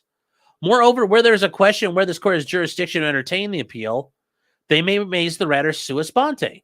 And yes, and not to make fun of Darrell Brooks, but yes, subject matter jurisdiction can be raised at any time, and the court can raise it themselves. They determine, wait, I should have this case. That's a problem. And they say, in the context of a criminal proceeding, as here the case is proceeded through the sentencing phase, the appeal lies from the entry of the sentence. They say, however, the filing of a timely post-sentence motion may extend the time to file a notice of appeal. With respect to an original sentence, the filing of a post-sentence motion within 10 days of the entry, it's like I knew that, chat. Practicing attorneys. No practicing things. Extends the start of the 30-day period in which a notice of appeal must be filed until an order has been entered deciding the post-sentence motion. So normally it's 30 days from your sentence, but if you're challenging the sentence, that 10 days tacks on. And if you file within 10 days, great. And then it takes a couple days for the prosecutor to respond. Then it takes a couple days for the judge to respond. So now you've added on maybe 20 days that you could file your appeal. Okay. They say, however, if the defendant does not file a timely post-sentence motion, it's within 30 days of the entry of judgment. Okay. And they say, notwithstanding the above, a defendant who voluntarily escapes from confinement and deliberately chooses to become a fugitive may forfeit the right to appellate review. Now, why are they saying this? And this is where I don't agree with this. I don't agree with this argument. I don't think this is fair. I don't like this logic. I understand why they're doing it. But this is not, I don't think this is the intended result here. I don't think this is the intended result. I don't think this is what was intended ultimately. This is not how it should happen. The right to appeal is conditioned upon compliance with procedures and rules. A defendant who deliberately chooses to bypass the order procedures afforded to one convicted of a crime is bound by the consequences of his decision. Now, I'm sure in Pesaro, this guy was out fucking around and doing something like breaking the rules, did something he shouldn't have done. But the idea that we're now going to do this in such a way, I think is kind of ridiculous. I think it's kind of ridiculous. The defendant is bound by that action. Okay, and they say relevant to this case, a defendant's fugitive status during the 10-day period.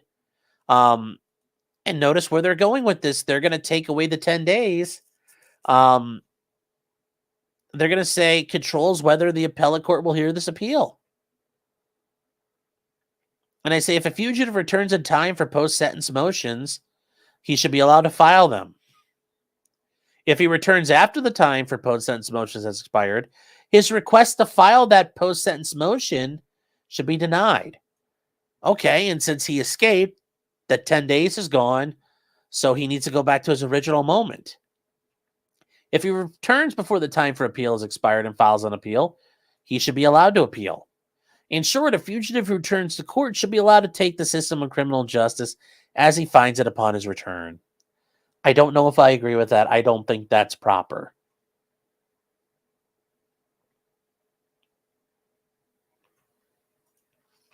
This is on a wall. We'll get to that. Now you're being cheeky. That's funny. Touche.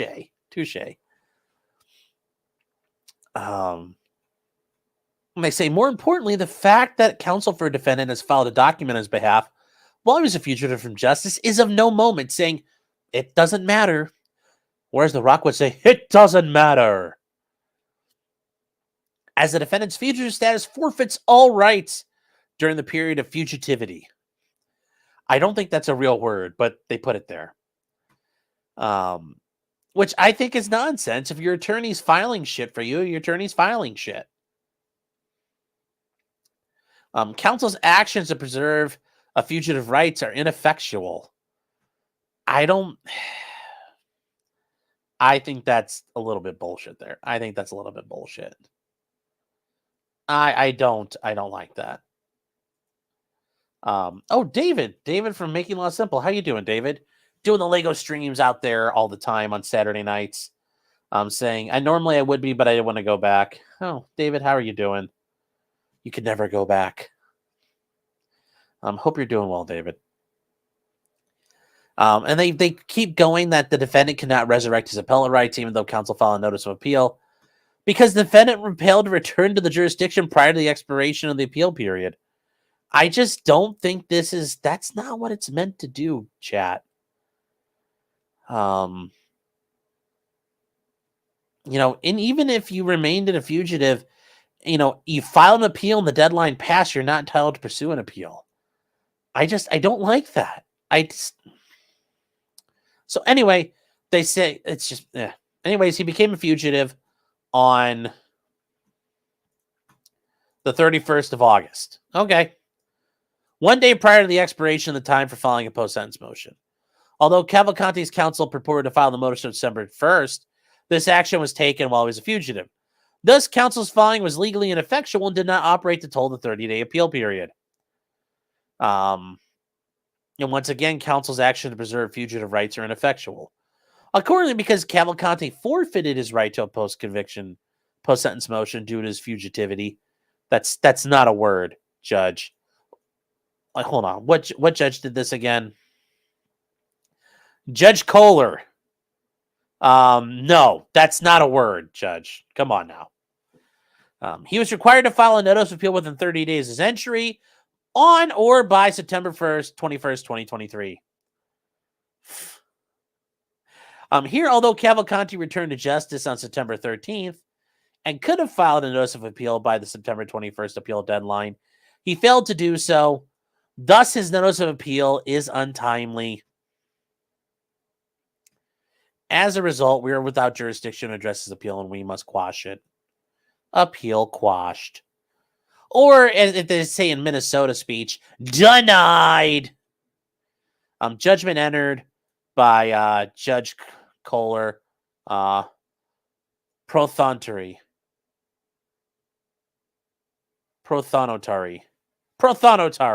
Not prothought-tonary. So, is that really, though, guys? Think about that. Is that the way we want this to work?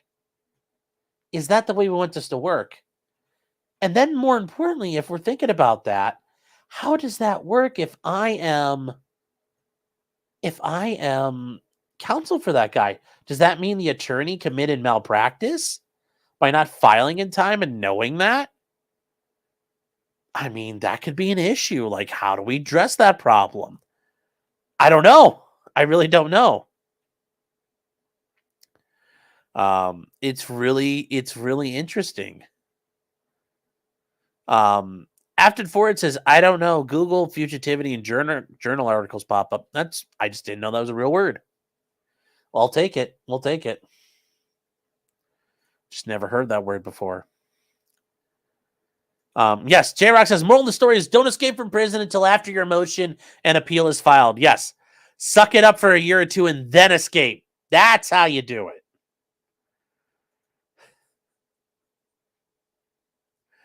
And then real quick, there are some comments we need to address real quick. And guys, we'll get to super chats in a minute.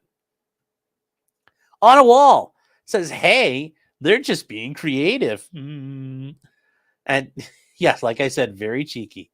I don't like judges being creative. This is not, the judges shouldn't be creative. It's the defense attorney who should be being creative. Oh, yes. And been there, done that says, well, appeals are for losers. Yeah, well, in this case, the guy was such a loser, he didn't even get his appeal. Scott Way says the dude needs to escape again now. Yeah, like it's too late. Can't fix it. Too late now, buddy. Oh. Holder says, back in my day, we had to use real markers to print the text out. Then we walked up the hill both ways. And anyway, who are you? Oh. KJ says, if he's outside the jurisdiction for appeal and doesn't get it, does that mean the same for his sentencing? So if he's outside the jurisdiction, so no sentence? I mean, that would be a funny argument, but you know what the Court of Appeal is going to say? Nope, doesn't count. Sorry, you could be sentenced. But generally, you don't get sentenced in absentia anyway. You get brought back and sentenced at a later point. So, yeah. Fugitivity is a perfectly cromulent word. Chat. That's not funny. Now, this is another thing from, well, you know what? Hold on here. Where are we going to go next? You know what? We're going to get to this. And if you guys haven't seen this before, this is something that was making the rounds on Twitter this past week because of what happened in the NFL. So this is a Ravens fan roaming around Baltimore, and he was looking to whoop some ass. You know, some days you feel like whooping somebody's ass, and this dude was hunting down Washington. They're not the Commanders. They are the Redskins. He was hunting down Redskins fans. And look, listen to him. He is out looking for people to whoop the shit out of, and here you go. This is him. Do we got a straggler? Do we got straggler? Do we got straggler? Do we got straggler? Do we got a straggler? Do we got a straggler? Do we got a straggler? I don't lose. Yeah! Let's go! Let's go! Let's fucking go! Yeah, let's go, chat. Let's go. Yeah, he was trying to take scalps. No pun intended. Anyway, as we've learned and we talked about before, these are great machines at tattling on yourself. You know, these are tattle machines, and guess what they do? You can use them to record yourself committing crimes. And why would you do that? Why would you do that? I mean, as Stringer Bell warns us, you know, and really makes you think. Nigga, is you taking notes on a criminal fucking conspiracy? What the fuck is you thinking, man? Yeah, because I mean, it's not just the guy running around beating on people, but it's everybody else in that group. The guy who's filming it. I mean, that doesn't look good either. So what happened from there? Well, as a result of that, when you film yourself committing crimes and then you put that shit on your Instagram, guess what happens? Well, there's a pretty easy answer. You know, the police issue warrants. And they issued a warrant for a guy named John Callis. He's a Ravens fan. And yes, the Baltimore police issued a warrant for him, and they said he's been charged with first-degree aggravated assault and multiple counts of second-degree assault. And this is him. Yeah, we don't lose. I don't lose. I don't lose. Well, about to lose, buddy.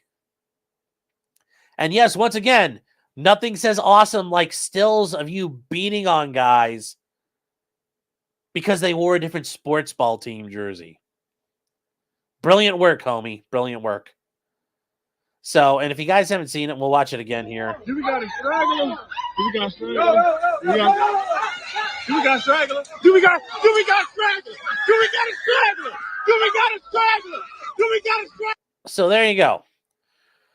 So anyway, the Baltimore police said that its victims were 23-year-old males, and his employer, because once he got identified, and Twitter, the mob justice came for him. His employer and insurance company said, yeah, you're fired. He's fired. And here's his picture. The police have issued a warrant for his arrest. So, he has been, there's a warrant out for him now. And apparently, it was reported that he's been charged with this. But he also has, issues of fighting with the cops before. And he was placed on probation, and it sounds like he probably got some sort of like reduction or diversion program. But there you go. There you go, guys. Don't, you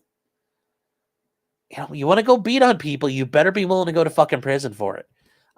First degree assault like that, aggravated assault, you can get like 20 years in prison for that in Maryland. Like, is this all worth going to prison for because you got liquored up and you wanted to hit somebody for sports ball? Like, man, it's like this guy must want to work for the cops because it's like, jeez, just beating on people for fun. It's like, that's the police department's job.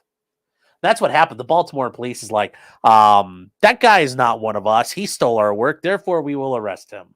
It's our job to beat up people. It's an average Ravens fan. Yes.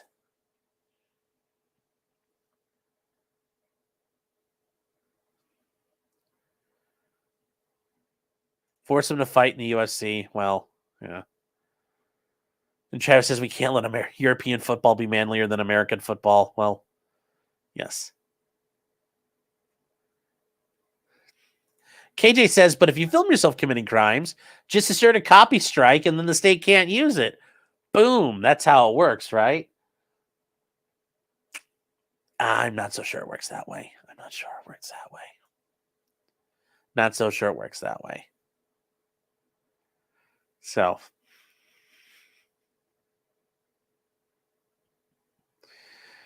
Oh. Yes, Chester Fraud says, criminals filming themselves committing crimes, genius. Yes. Then Afton saying, say it again at your bail hearing. Yes. Your Honor, I just want to say for the record, I don't lose. I don't lose. Yes. He wouldn't have done that to a Raiders fan. Yeah. And if he tried to do a Browns fan, the Browns fan would have already beaten his own ass. So. Oh, the Browns just had a bad day today, too. This is going to get worse in Cleveland. Oh, no. It could be a Phillies fan in disguise. Yes, it could be. James says, hey, that's some creative thinking. Yes, there were watermarks on the videos, too. So. Oh. Yes, and the prosecutor has never lost either. So someone's gonna take an L. Yes, and I'm sure it's not gonna be the prosecutor. That would be funny.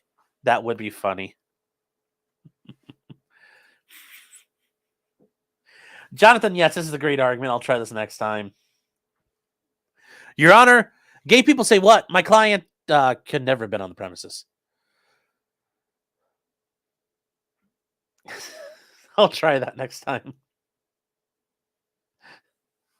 We'll see how that works. My next trial. We'll see how that works. I don't think it's going to work too well.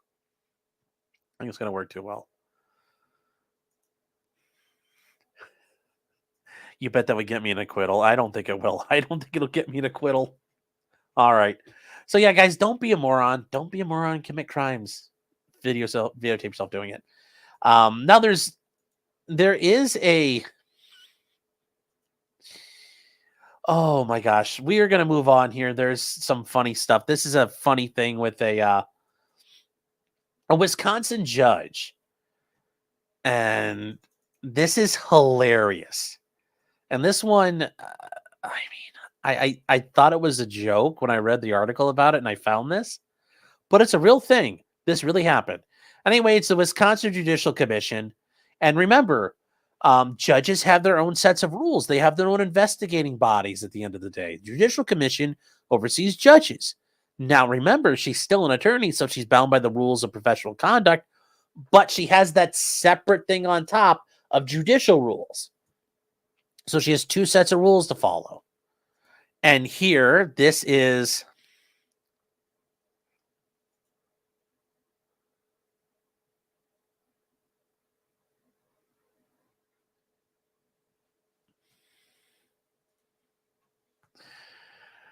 This judge, the Honorable Ellen Burrs, is being alleged to have a complaint against her in the Supreme Court of the state of Wisconsin. And this is how they handle things with judges. So she's made issues, and she shall file and serve an answer within 45 days after service of the complaint. Okay, so what are the issues? Well, upon a probable finding that there's a probable cause finding a judge has engaged in misconduct, the commission files a complaint with the Supreme Court.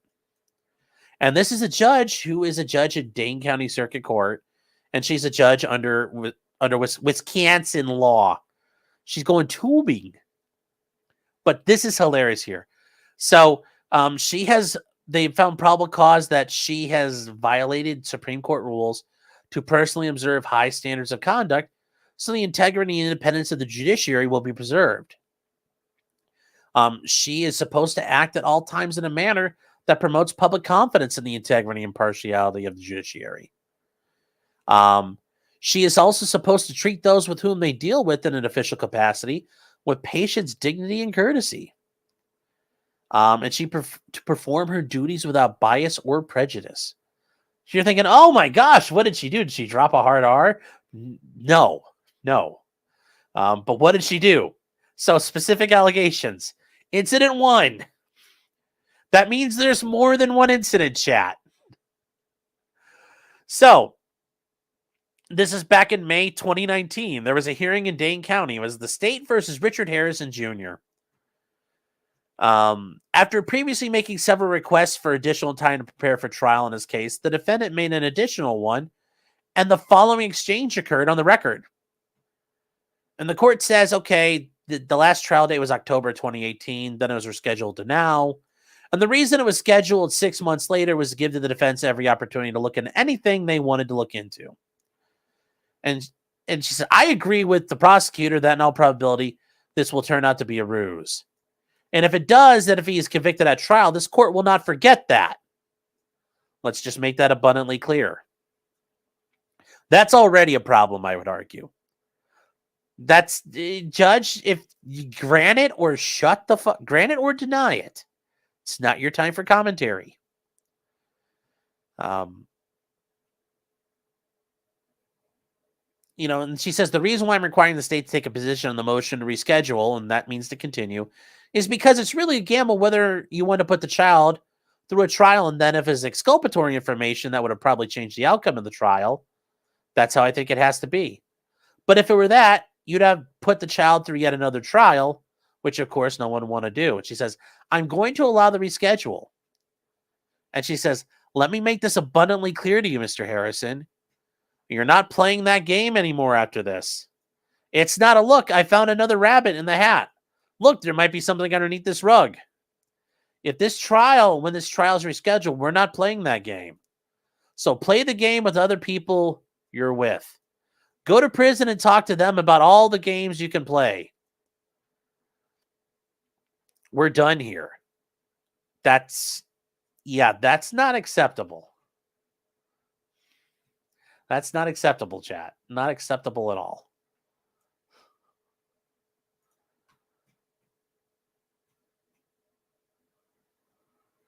Here.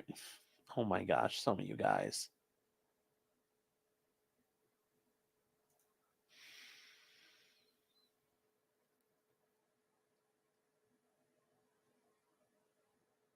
me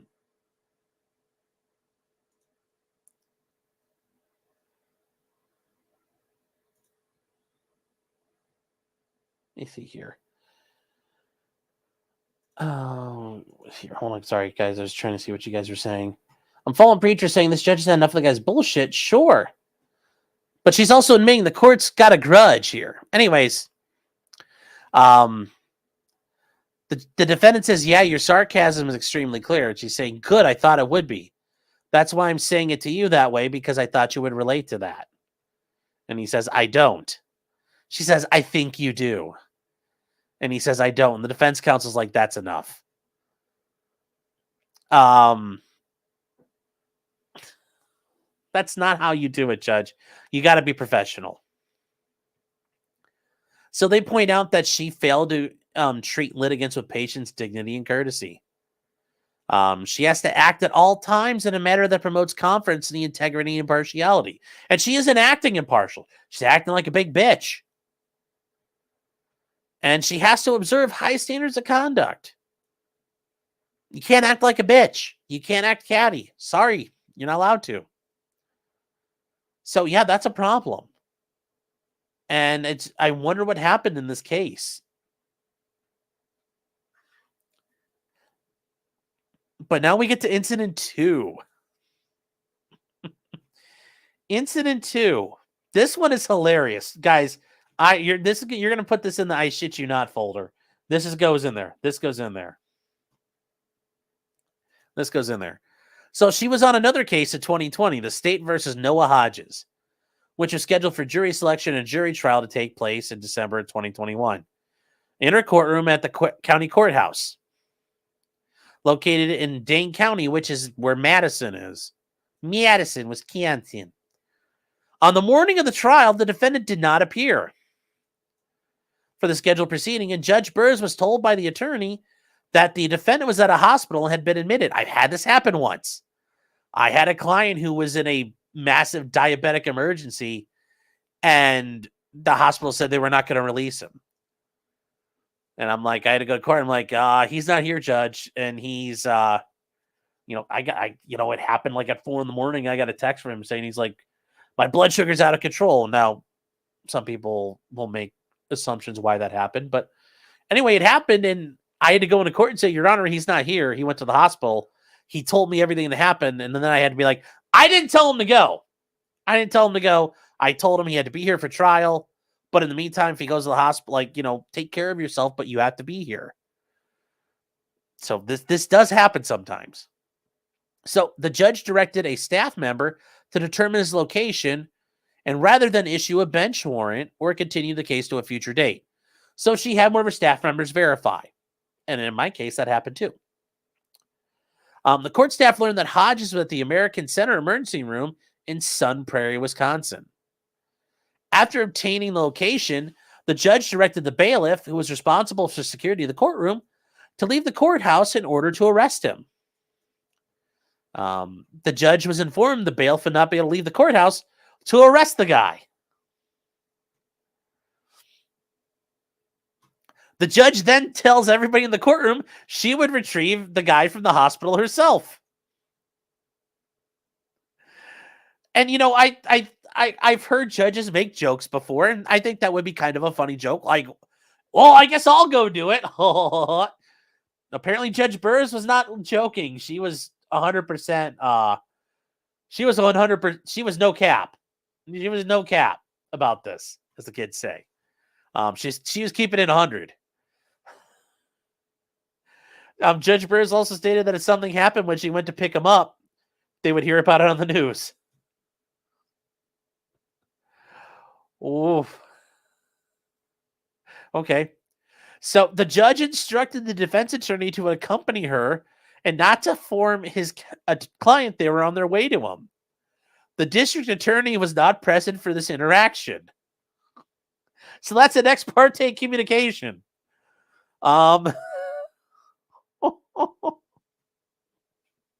Guys, I'm not shitting you. This is really happening. Yes. On God, Your Honor. On God. Oh, yes. Bet. Bet, as the kids might say. The judge drove from the courthouse in her personal vehicle with the attorney seated in the front passenger seat. The district attorney was not present in the judge's vehicle for this trip. I understand they're bringing that up because that's like an ex parte issue.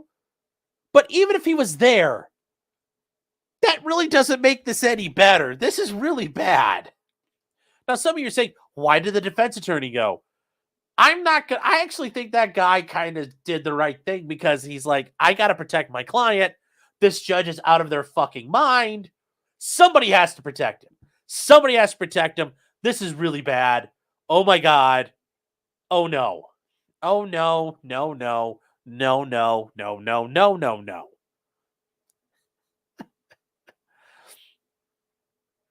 You got to do it. You got to do it. So,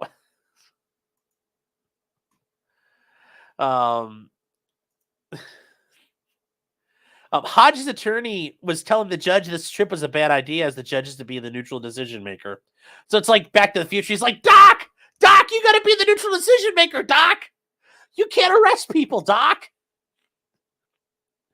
The judge told the defense attorney that if she truly thought they should turn around, they would.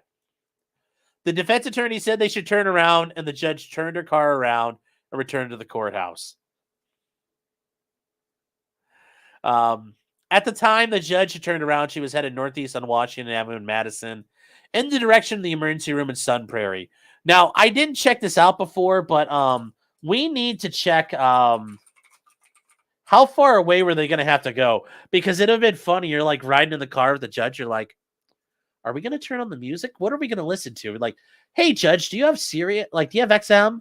Like, I love the 90s on 9, or I like, whatever. Was the judge going to let you listen to stuff? Or like, judge, are we going to stop and get like, can we get like some Tim Hortons or something? It's going to be a long drive.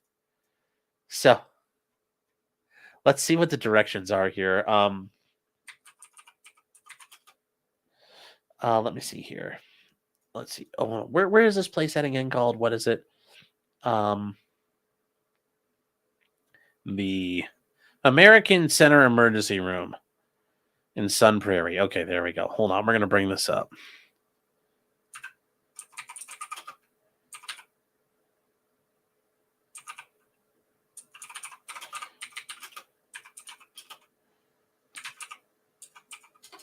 Prarie.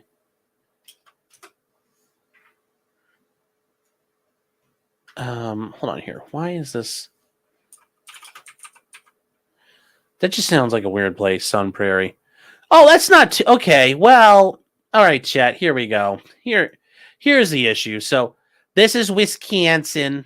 So the state of Wisconsin. For you guys, we have 50 nifty United States, and they're from 13 original colonies. So here's Wisconsin. Here's Minnesota. And then here's Ohio. And look, that little blue dot's me. Yay. So anyway, into Wisconsin. Madison is Dane County. And it's only 24 minutes. It's only 19 miles away. And, it depends on which route you go. This could be a shorter route, but it looks like you might have to pay tolls. You could take the long way around, but it's only a 20-minute drive. But so it wasn't like they were going to have to take a long trip. Yes, when they get to go to Buc-ee's. Yes.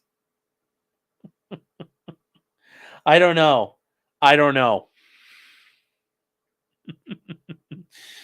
Oh, it'd just be worth it. Yeah. So anyway, she says, after returning to the courtroom, the judge recalled the case and stated, the bailiffs have refused to arrest the defendant. To leave the courthouse in order to do so, I'm ordering a body-only warrant. So the judge is supposed to treat people, including lawyers and staff and court officials and others, subject to her direction of control, with patience, dignity, and courtesy. Telling that attorney, get in the car, loser. We're going arrested people. It's like, I mean, that would be really awkward. I'd just be sitting there like holding my briefcase and everything, and just like in the front seat, like, Like, what are we gonna do, Judge? Like, wow, you have a nice car. This judge money's paying off. Ooh, it's a Mercedes. Do you like it?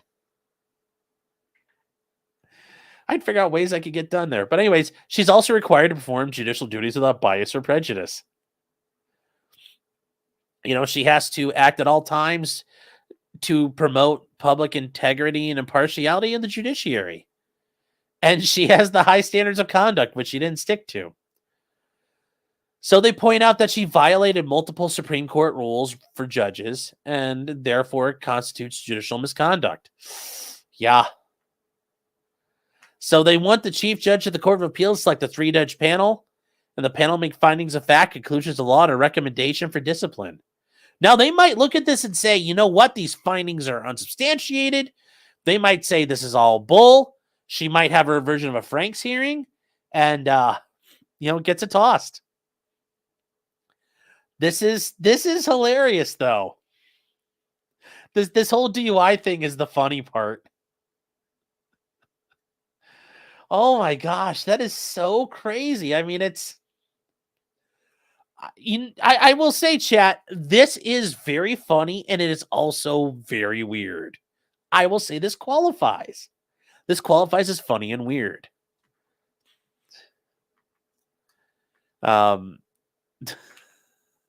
Kimbo says Sean be whining in the passenger seat saying, I'm hungry and we need to go to Jimmy John's. Well, I'd have been like, Judge, like it's it's like lunchtime here. He's at the emergency room. He's not going anywhere. Like, hey, I know there's like a Jimmy John's around the corner from the emergency room. Can we stop there first? Or just be like, you're sitting there with the judge. You're like, can I turn the heat? You're like, Judge, can I turn the heat on? The judge be like, no. And you're like, aw. Can I listen to the radio? No.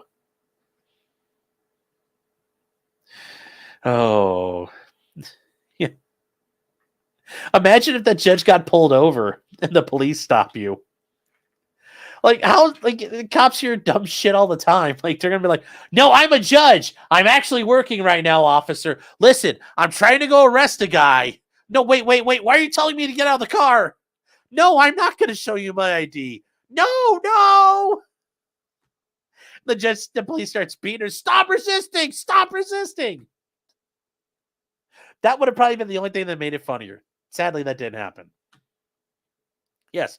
What happens if I'm sitting there and like, hey, Judge, I gotta pee. No, you're gonna have to hold it till we get there. Oh.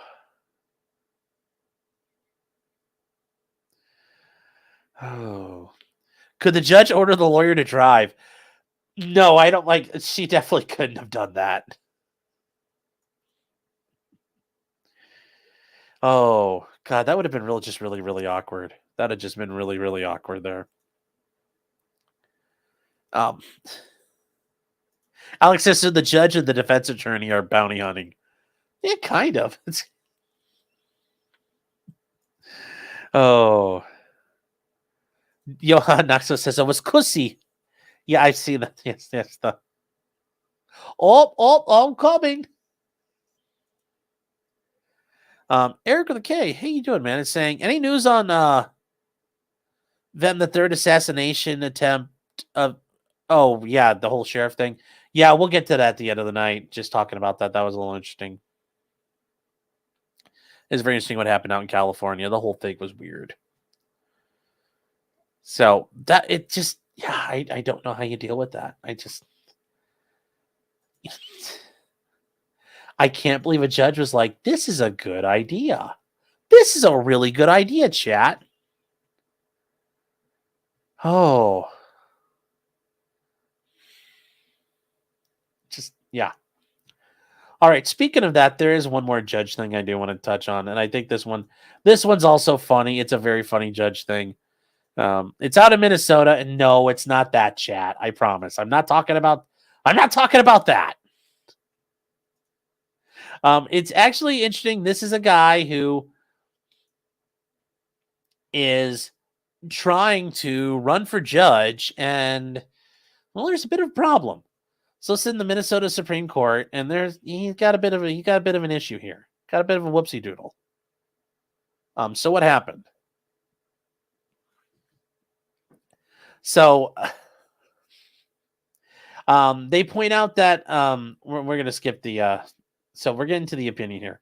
So Michelle McDonald is running for the Supreme Court of Minnesota. Her law license, though, is currently suspended. She did file a petition, though, and she asked that the court declare that she is learned in the law and is therefore qualified to be a judge. Now, the issue is, and this is kind of going to some of the issues they dealt with Trump when things were going on for him. She has to submit a judicial candidate has to submit an affidavit of candidacy of proof that she is licensed to practice law in the state. And it defines proof as providing a copy of a current attorney license. And she claims it's unconstitutional. And now, what does she argue? Well, she says that according to the Minnesota Constitution, she has to be learned in the law. Now, the state is arguing that that means you have to have a law license, but she's arguing otherwise. So she sought to appear in the 2024 general election for Associate Justice. During that time, she went and attempted to file a candidate's affidavit. Although she stated in her affidavit that she is learned in the law, and that's true, she is learned in the law. She had passed the bar and had been licensed previously. She is not authorized to practice law. And her current status is suspended. So they rejected her affidavit. And she had practiced law from 1986 to 2021, but her law license was suspended in June. And she had no right to petition for reinstatement for 4 months, but she was indefinitely suspended. So she fucked up. Something happened.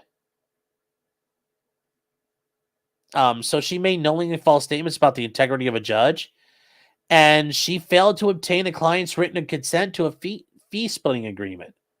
Now, that might seem not like a big deal, but it's kind of important. So she remained suspended, and I'm assuming she refused probably to comply with them, and she probably did some other stuff, but those are probably the two big things she did. And she's not authorized to practice law.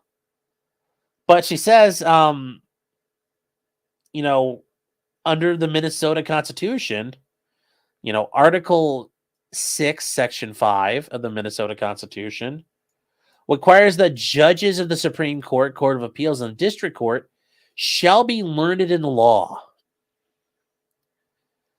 And she's claiming, well, actually, learned in the law doesn't mean I have to be licensed to practice law. Isn't that funny and weird? And she says that the Constitution recognizes a fundamental right to candidacy for those who are like her eligible to vote and are at least 21 years of age and satisfy the residency requirement. She also alleges that the eligibility that a judicial candidate is licensed to practice law, meaning a current attorney, is unconstitutional as both written and applied to her. So she's making a factual and as applied challenge. So, anyways, the court goes on to say, we issue an order denying that petition, and we now give you the reasons why. So, we got to get to the issue here of the eligibility of things here, and I want to get to the learning of the law part. She claims, however, that this eligibility is consistent with the Constitution, has to be applicable to her. And it says that the judges of the Supreme Court shall be learned in the law. The qualifications of all other judges and judicial officers shall be prescribed by law. So all other judges and judicial officers shall be prescribed by law. But for the Supreme Court, it's just you have to be learned in the law. Your Constitution sets your standards here. And they say, is she learned in the law? They say if she can't satisfy what she herself concedes to be the requirement, there's no need to reach the argument that this is unconstitutional. And she does concede that her law license is suspended. Now, they are arguing that the question is whether an attorney's license is suspended is learned in the law. And they go on a little bit here, and they say learned in the law means being an attorney at law. As support, she cites a case from 1940, and she's apparently wrong. And she says that she cited a case because it's citing to be a municipal judge, which is different.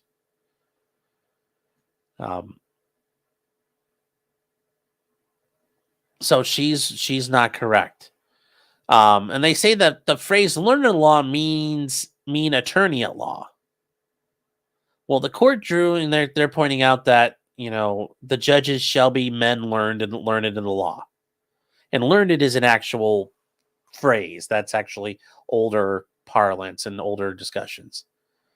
So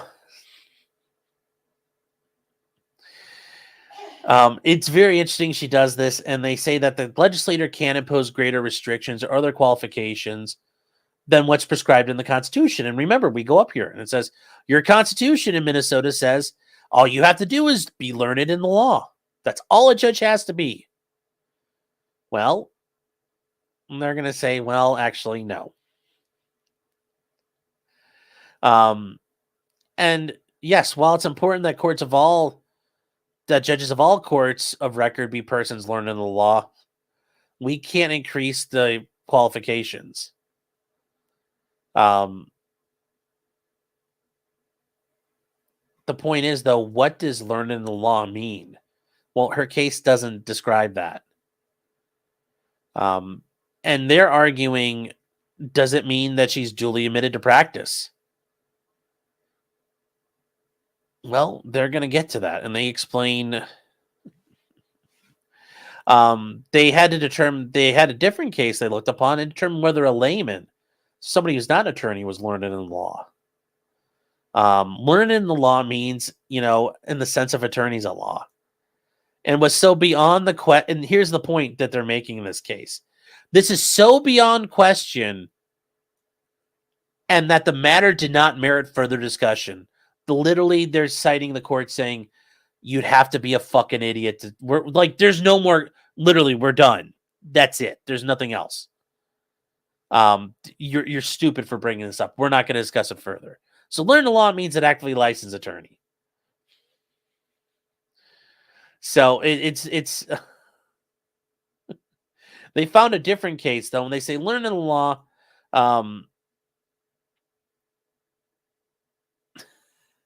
There's actually a case where 3 individuals who were admitted to practice law and later disbarred had filed for being candidates for the Supreme Court or district court. That's pretty base, being disbarred. And you're like, I'm going to be a judge. Like, ooh.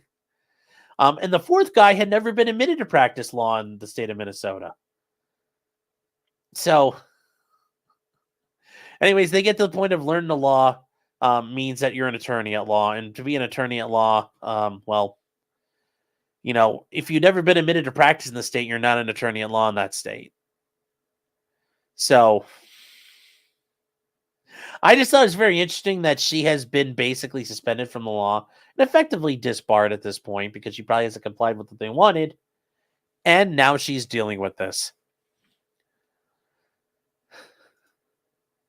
So I thought, is it really beyond question? Yeah, it doesn't sound beyond question. Well, I think they're, once again, the court's looking for an excuse that they can answer it the way they want. Once again, this is that court down in Pennsylvania. Well, we don't want to deal with this guy's case.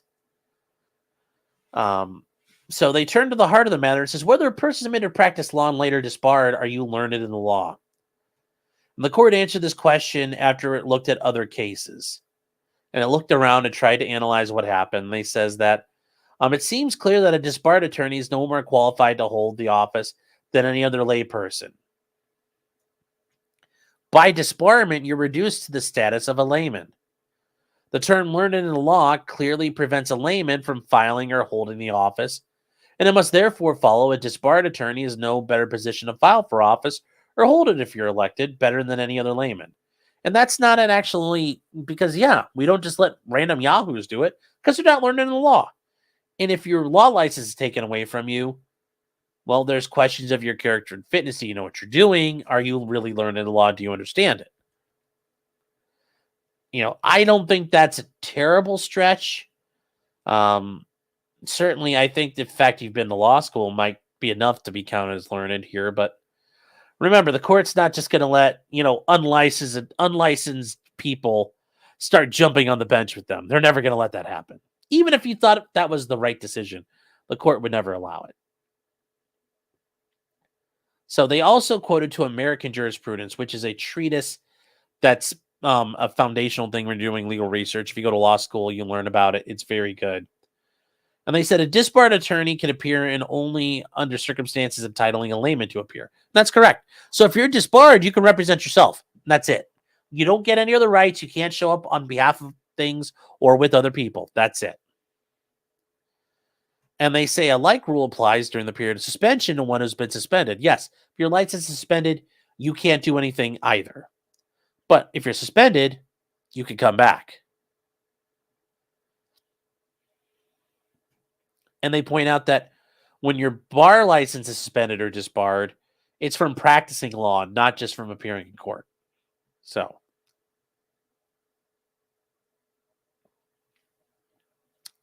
yeah. So there you go. She is toast. So their conclusion is we deny the petition. So I just thought it was very interesting. She was suspended. She's like, fuck you guys. I'm appealing anyway. Hubbleson says, if you win your own case while disbarred, should you be immediately reinstated? No, because you could have done something wrong and then you'd be separate from winning a case. So, are you learned in lawful law? Yes. It's all about learned in lawful law.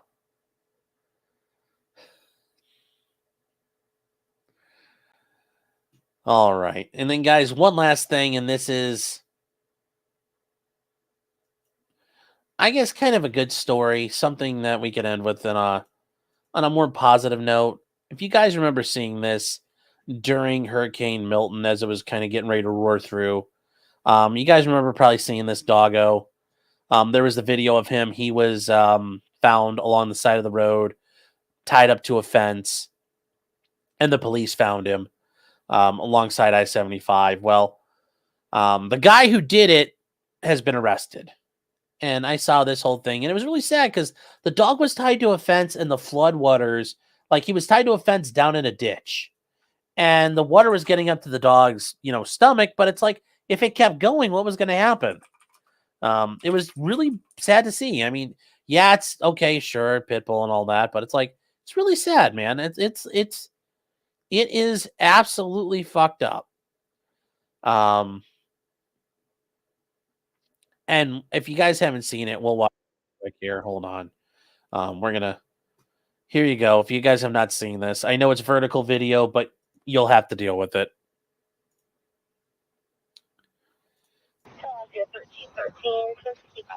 So this is the police going to look for it.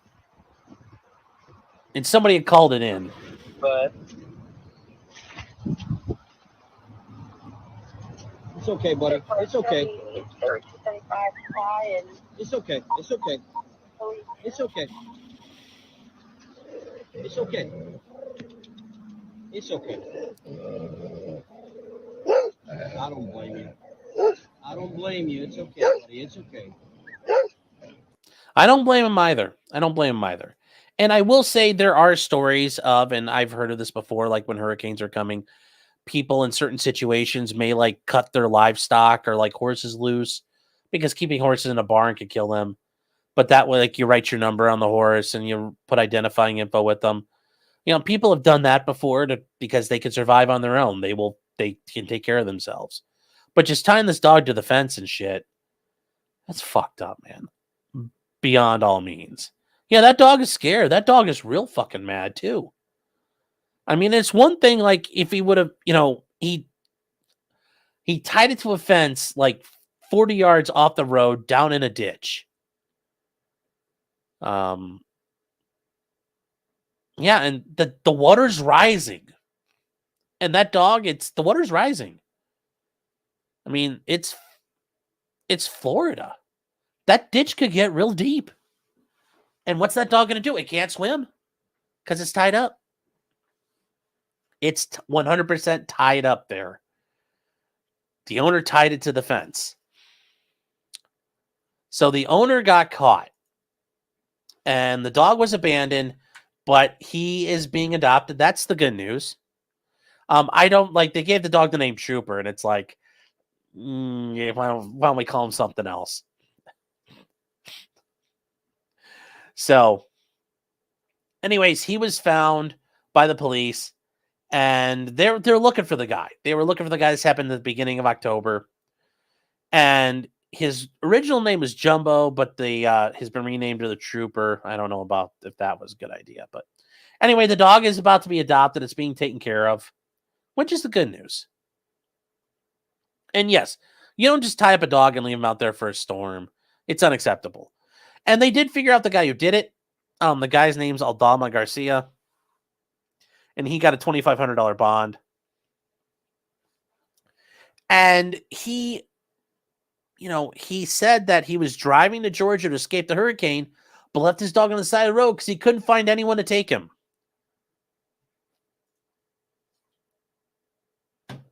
Why, like, what, like, buddy, like, that's not really a good argument. Well, I had him with me in my car, and then I realized I couldn't take him anywhere. And you just tied him to a fence? Come on, homie. Come on.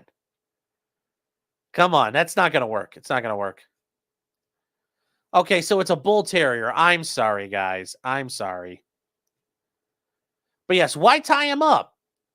I mean, if you're going to cut him loose, just let him, like, give him a chance to fight. Give him a chance for somebody to find him and save him. But thank God, like, people could see him if that grass would have been higher. Nobody might have seen him in time.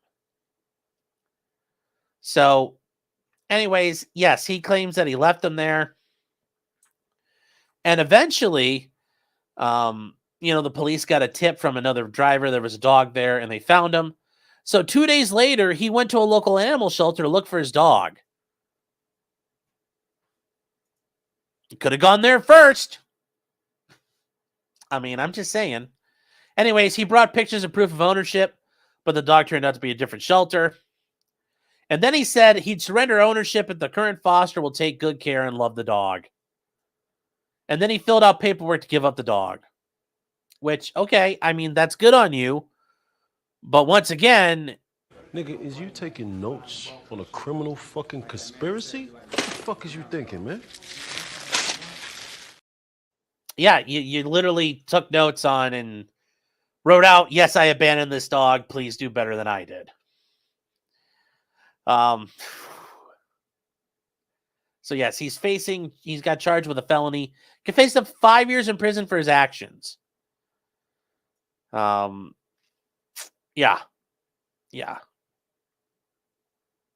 So, yeah, guys, don't do that. Don't do that shit. Don't do that shit. Don't do that. Don't do that. On a good news, though, he's looking at a lot of prison time.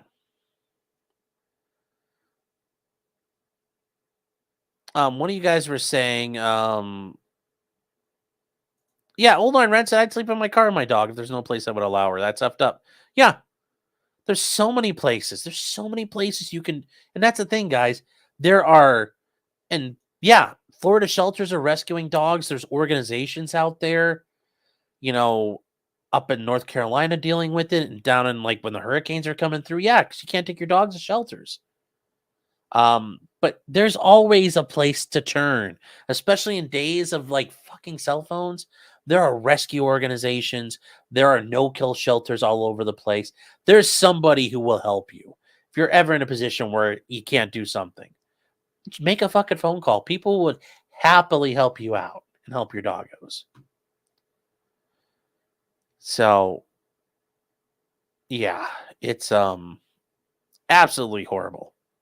Absolutely horrible. Now, some of you guys were whining, or you guys were saying, like, why is he on a $2,500 bond? Guys, it's a dog. He's not accused of like murdering somebody. Remember, we have these principles of, is this person somebody who needs to be in jail? He's a piece of shit, but he's a piece of shit to a dog. I get that, but we have to have some perspective. You know, it's a non-violent offense. So he can go to prison, but yeah, keeping him out on a bond, the $2,500 bond is not unreasonable. Not unreasonable. No, I was going to say why. You guys are going to say why, like why he needs that bond or why he needs a higher bond. Like, it's good enough, guys. He's facing a felony. He's probably going to get sentenced very harshly to make an example out of himself. I mean, that's what happens. Yeah, dogs are legally considered property, guys. When the police shoot your dog, it's considered destroying property. It's not like if they broke your front door down. It's no different than that. It's property.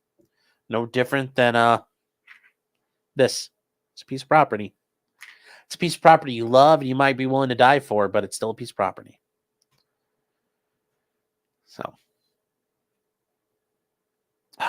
So, and with that, guys, we are done for the night. We've caught up. And I want to say, guys, thank you. I just want to say thank you everybody here, but we got some super chats and stuff to get caught up on here real quick. So we're going to do that. So stick around for a minute here. Been there, done that says for $4.99. My kids love the show, Sean. We usually watch from Stonies. I'm warm with the SpaghettiOs and that keeps them busy. Well, thank you. And Johan for $10 says, you owe us 14 shows, fat man.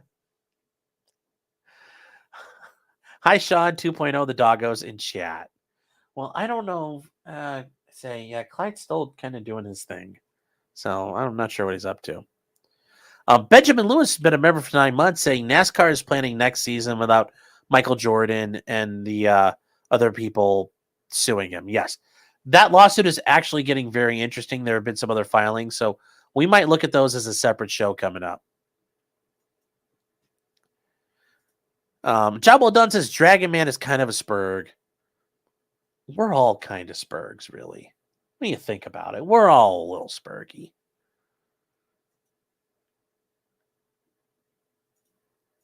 Meme Copium. Hey, Josh, how are you guys? How are you doing? Says, don't give up hope. Consider the bumblebee. And then Cedar Rose gifted 1 membership. Cedar Rose, thank you very much for your support and your generosity. Thank you very much. Unhung Hero says for $2, Saint Sarah of Samsonite and Snacks. Yes. And then Nico says, good day, mate. How's the weather in backwards toilet flow land?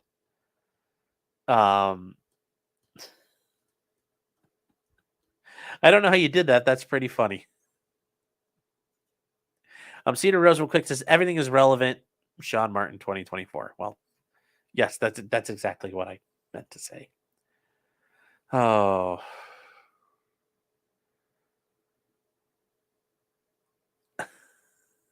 Alex says, you see Styx Hexenhammer is literally shaking because he needed something notarized. I didn't know what that was all about. I didn't get a chance to watch it, but yeah, people were freaking out about that. I had a really long day today in court, guys. It was like really long. Very interesting, though. But yes, he's like, I need stuff notarized. Like, go to the fucking bank. It's not hard. It's like magic. They notarize stuff. Like, I don't want you to know this, but people at the banks, they can notarize things, and sometimes they do it for free. I have 500 things notarized. I don't have, well, I have to, because even though I am a notary myself, I can't notarize my own signature. That would get me in a lot of trouble if I did that. A lot of trouble. Nicholas Kreuzer is saying, actually, fugitivity has been a word for 200 years. Thank you, Nick. And Sarah Marie's been a member for 8 months. Thank you, Sarah. Saying, it doesn't matter. I love that song. Well, thank you. And then EDW Raptor for 10. Count them 10 memberships. Thank you. Thank you very, very much. Thanks for the support.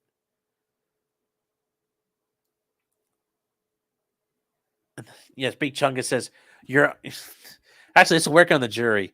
Ladies and gentlemen of the jury, when I snap my fingers, you will ever forget that you were gay. You're like, I'm not gay. See, it worked. Ladies and gentlemen of the jury, when I snap my fingers, you will say the defendant's not guilty. Oh. Mimi Ramon saying, wasn't Richard Allen recorded on the girls' phones? Somebody was. Some voice of a man saying, go down the hill. And that's it. We don't know if it's Richard Allen. It's never been confirmed to be Richard Allen. They haven't been able to do voice analysis. So, no, we actually don't know who that voice is. Very good question, though. And then Eric the K is saying, any news on Venmo, the third assassination deep fake from the sheriff? Yeah, that whole thing. So Trump went to Coachella and did a rally, and then the sheriff out there was like, oh, there was an assassination attempt. We stopped it. And then it turns out like, nope, it wasn't that at all. Complete fucking lie. You know, and that's weird. Like, we're having to lie about these now. And I'm like, I still think there's going to be another one before Election Day. Like, I thought there would be some sort of bombing issue or some sort of device attack. I mean, we still have time for that, and I hope it doesn't happen, but you know, the government not liking Trump right now, so we'll see. Fallen Preacher says, how do you become a hanging judge if you don't act like a bitch? Well, I mean, yes, there's that, especially given you can't really hang people anymore. Nick Kreuzer says, you get in the car with the judge to go out and pick up the defendant. It's like, sparks up a joint and passes it. It's like, you know, I thought you were cool. Are you cool? You're cool, right? Here, hit that shit. Hit that shit. You're like, Judge, I don't want to. It's like, but man, I thought you were going to be cool about this. Now I got to go back to court and I got to tell everybody you're not fucking cool, counselor. Come on, man. You got to be cool. It's like, here you go, man. Come on, take a swig. Take a swig. You're like, no, I don't want to drink. You're leaving you out, man. Oh. And Johan saying Sean is very interested in the Richard Allen case because he's getting railroaded.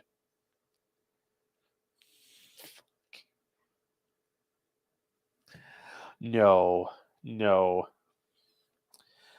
Schmo says over on Rumble, you can go to the UPS store for a notary. It's easy. Yes. 100% you can.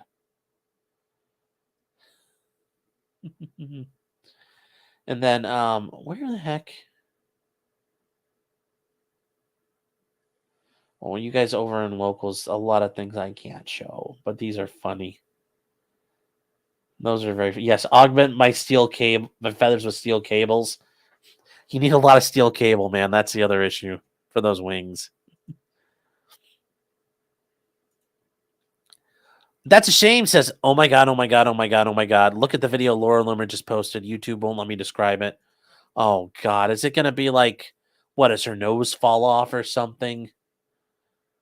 Like, oh god, I'm not sure I want to see this, chat, but we'll take a look. Let's see here.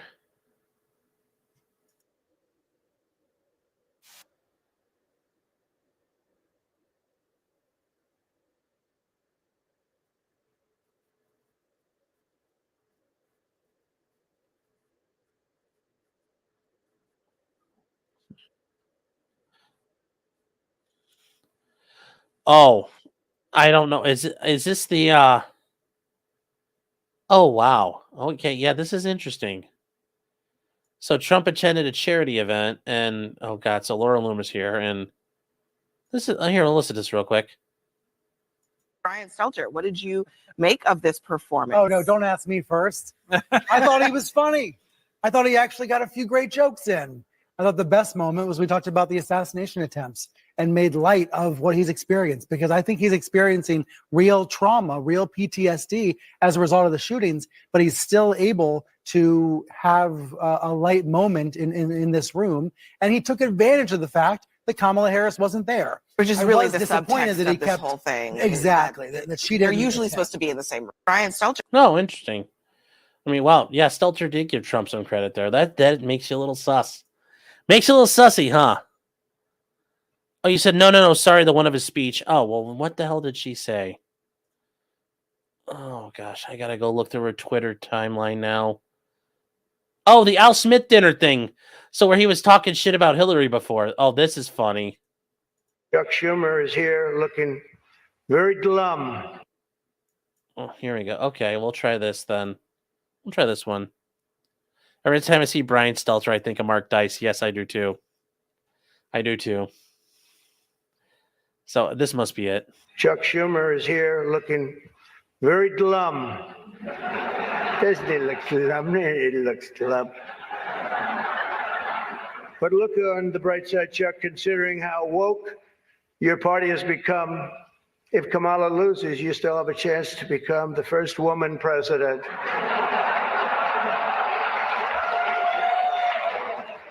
And I actually said, pretty good. do you mind if I do that?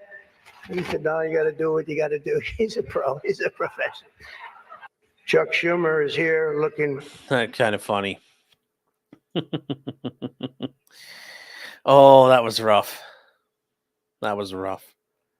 Yeah, Trump killed it. That's the one where he made fun of Hillary before. So, oh. All right, guys. So, the one he calls white dudes for Harris little cocks. Oh, okay. Well, you got to tell me which one because it sounds like he talked about a bunch of shit. Let me see here. God, I hate to give Laura Loomer anything. dudes for Harris. Have you? Oh my God. All right, here we go. Okay, we got it. We got it. We'll watch this one here. Yes, we got time for Trump. I know we do. All right, here we go. Let's see if we turn up all the way. Here we go. There's a group called White Dudes for Harris. Have you seen this? White Dudes for Harris. Anybody know? Are some of you here? White Dudes for Harris. Doesn't sound like it. But I'm not worried about them at all because their wives and their wives' lovers are all voting for me. Oh, Every one of those people is voting for me. Oh, I think that joke could have been polished up a little bit more, but damn, that's good. Ooh. Oh.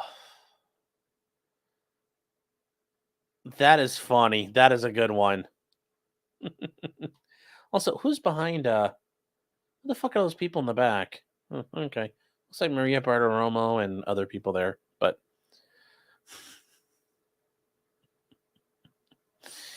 oh, that was rough. That was some ass kicking there, chat. That was some ass kickings.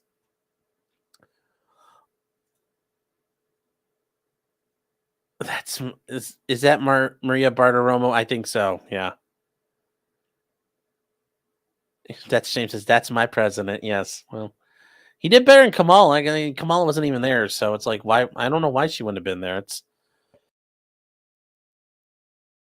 actually very common for president candidates to go there. So yes, he can't keep getting away with this. He said he didn't know men could have periods until Tim Walz came along. Ooh, that's good. That's good. That's good. So, yes, he called them all cucks. Yes, basically.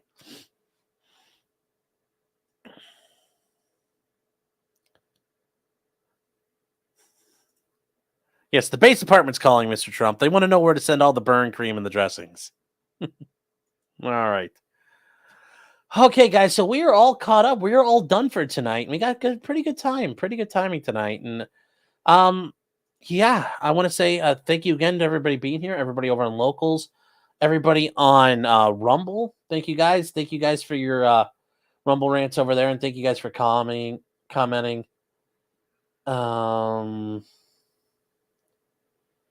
Oh, Joe Schmo's saying, yeah, Joe Schmo, thank you for being here.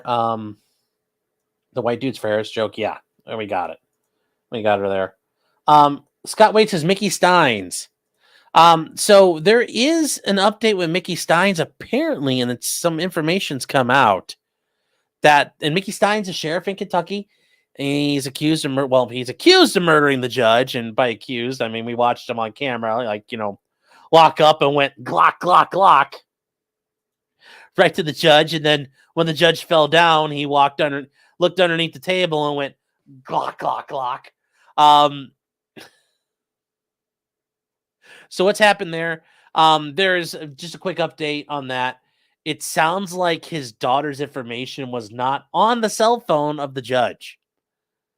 So, like, oh boy, he might have, like, why did he kill the judge? You're like, uh-oh. Yeah. We don't know. Is there going to be locals tonight? Yes, guys, we are heading right over to locals. So, yes, the Indians won tonight, which is good. The Yankees are up 2-1, which sucks.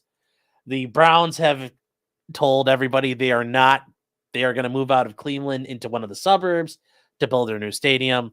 So, yeah, it's been a kind of shitty day if you like Cleveland sports, good and bad. So, yeah, there'll be more with the sheriff coming out, but that's just like, I didn't have enough good stuff to show that we could argue about that or make a good article. So, yeah, guys, we'll be over on locals real quick. And remember, you can join us over there, potentiallycriminal.locals.com. 1 month free, the promo code POTCRIM. Hang out with us. It'll be a lot of fun there, and I will see you guys there very shortly. And as always, until next time, just because you did it doesn't mean you're guilty.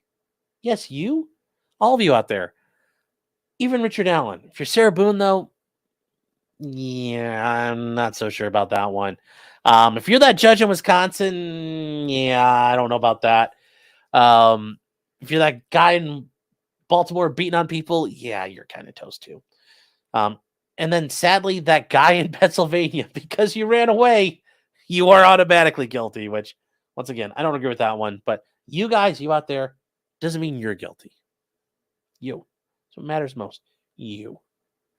So, good night, chat, and take care, everybody. I'll see you guys around. Remember, tomorrow night, 8 p.m., we'll be on with Tyler Yonke over on the Libertarian Podcast Review. I'll put some links up to make sure you guys have them, but there should be some already out there. Good night, everybody. Take care.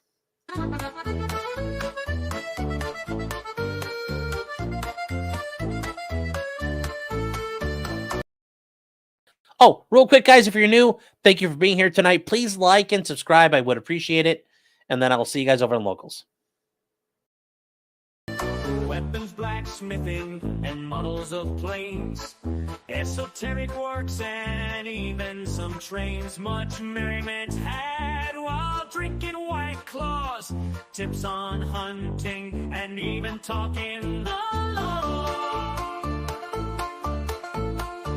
Whatever you do, just don't talk to cops, even when they nab you on illegal stops. Just 'cause you did it doesn't mean you're guilty, but please talk to a local attorney. Was that the fat guy that Kate yelled at? Why, yes, it was. He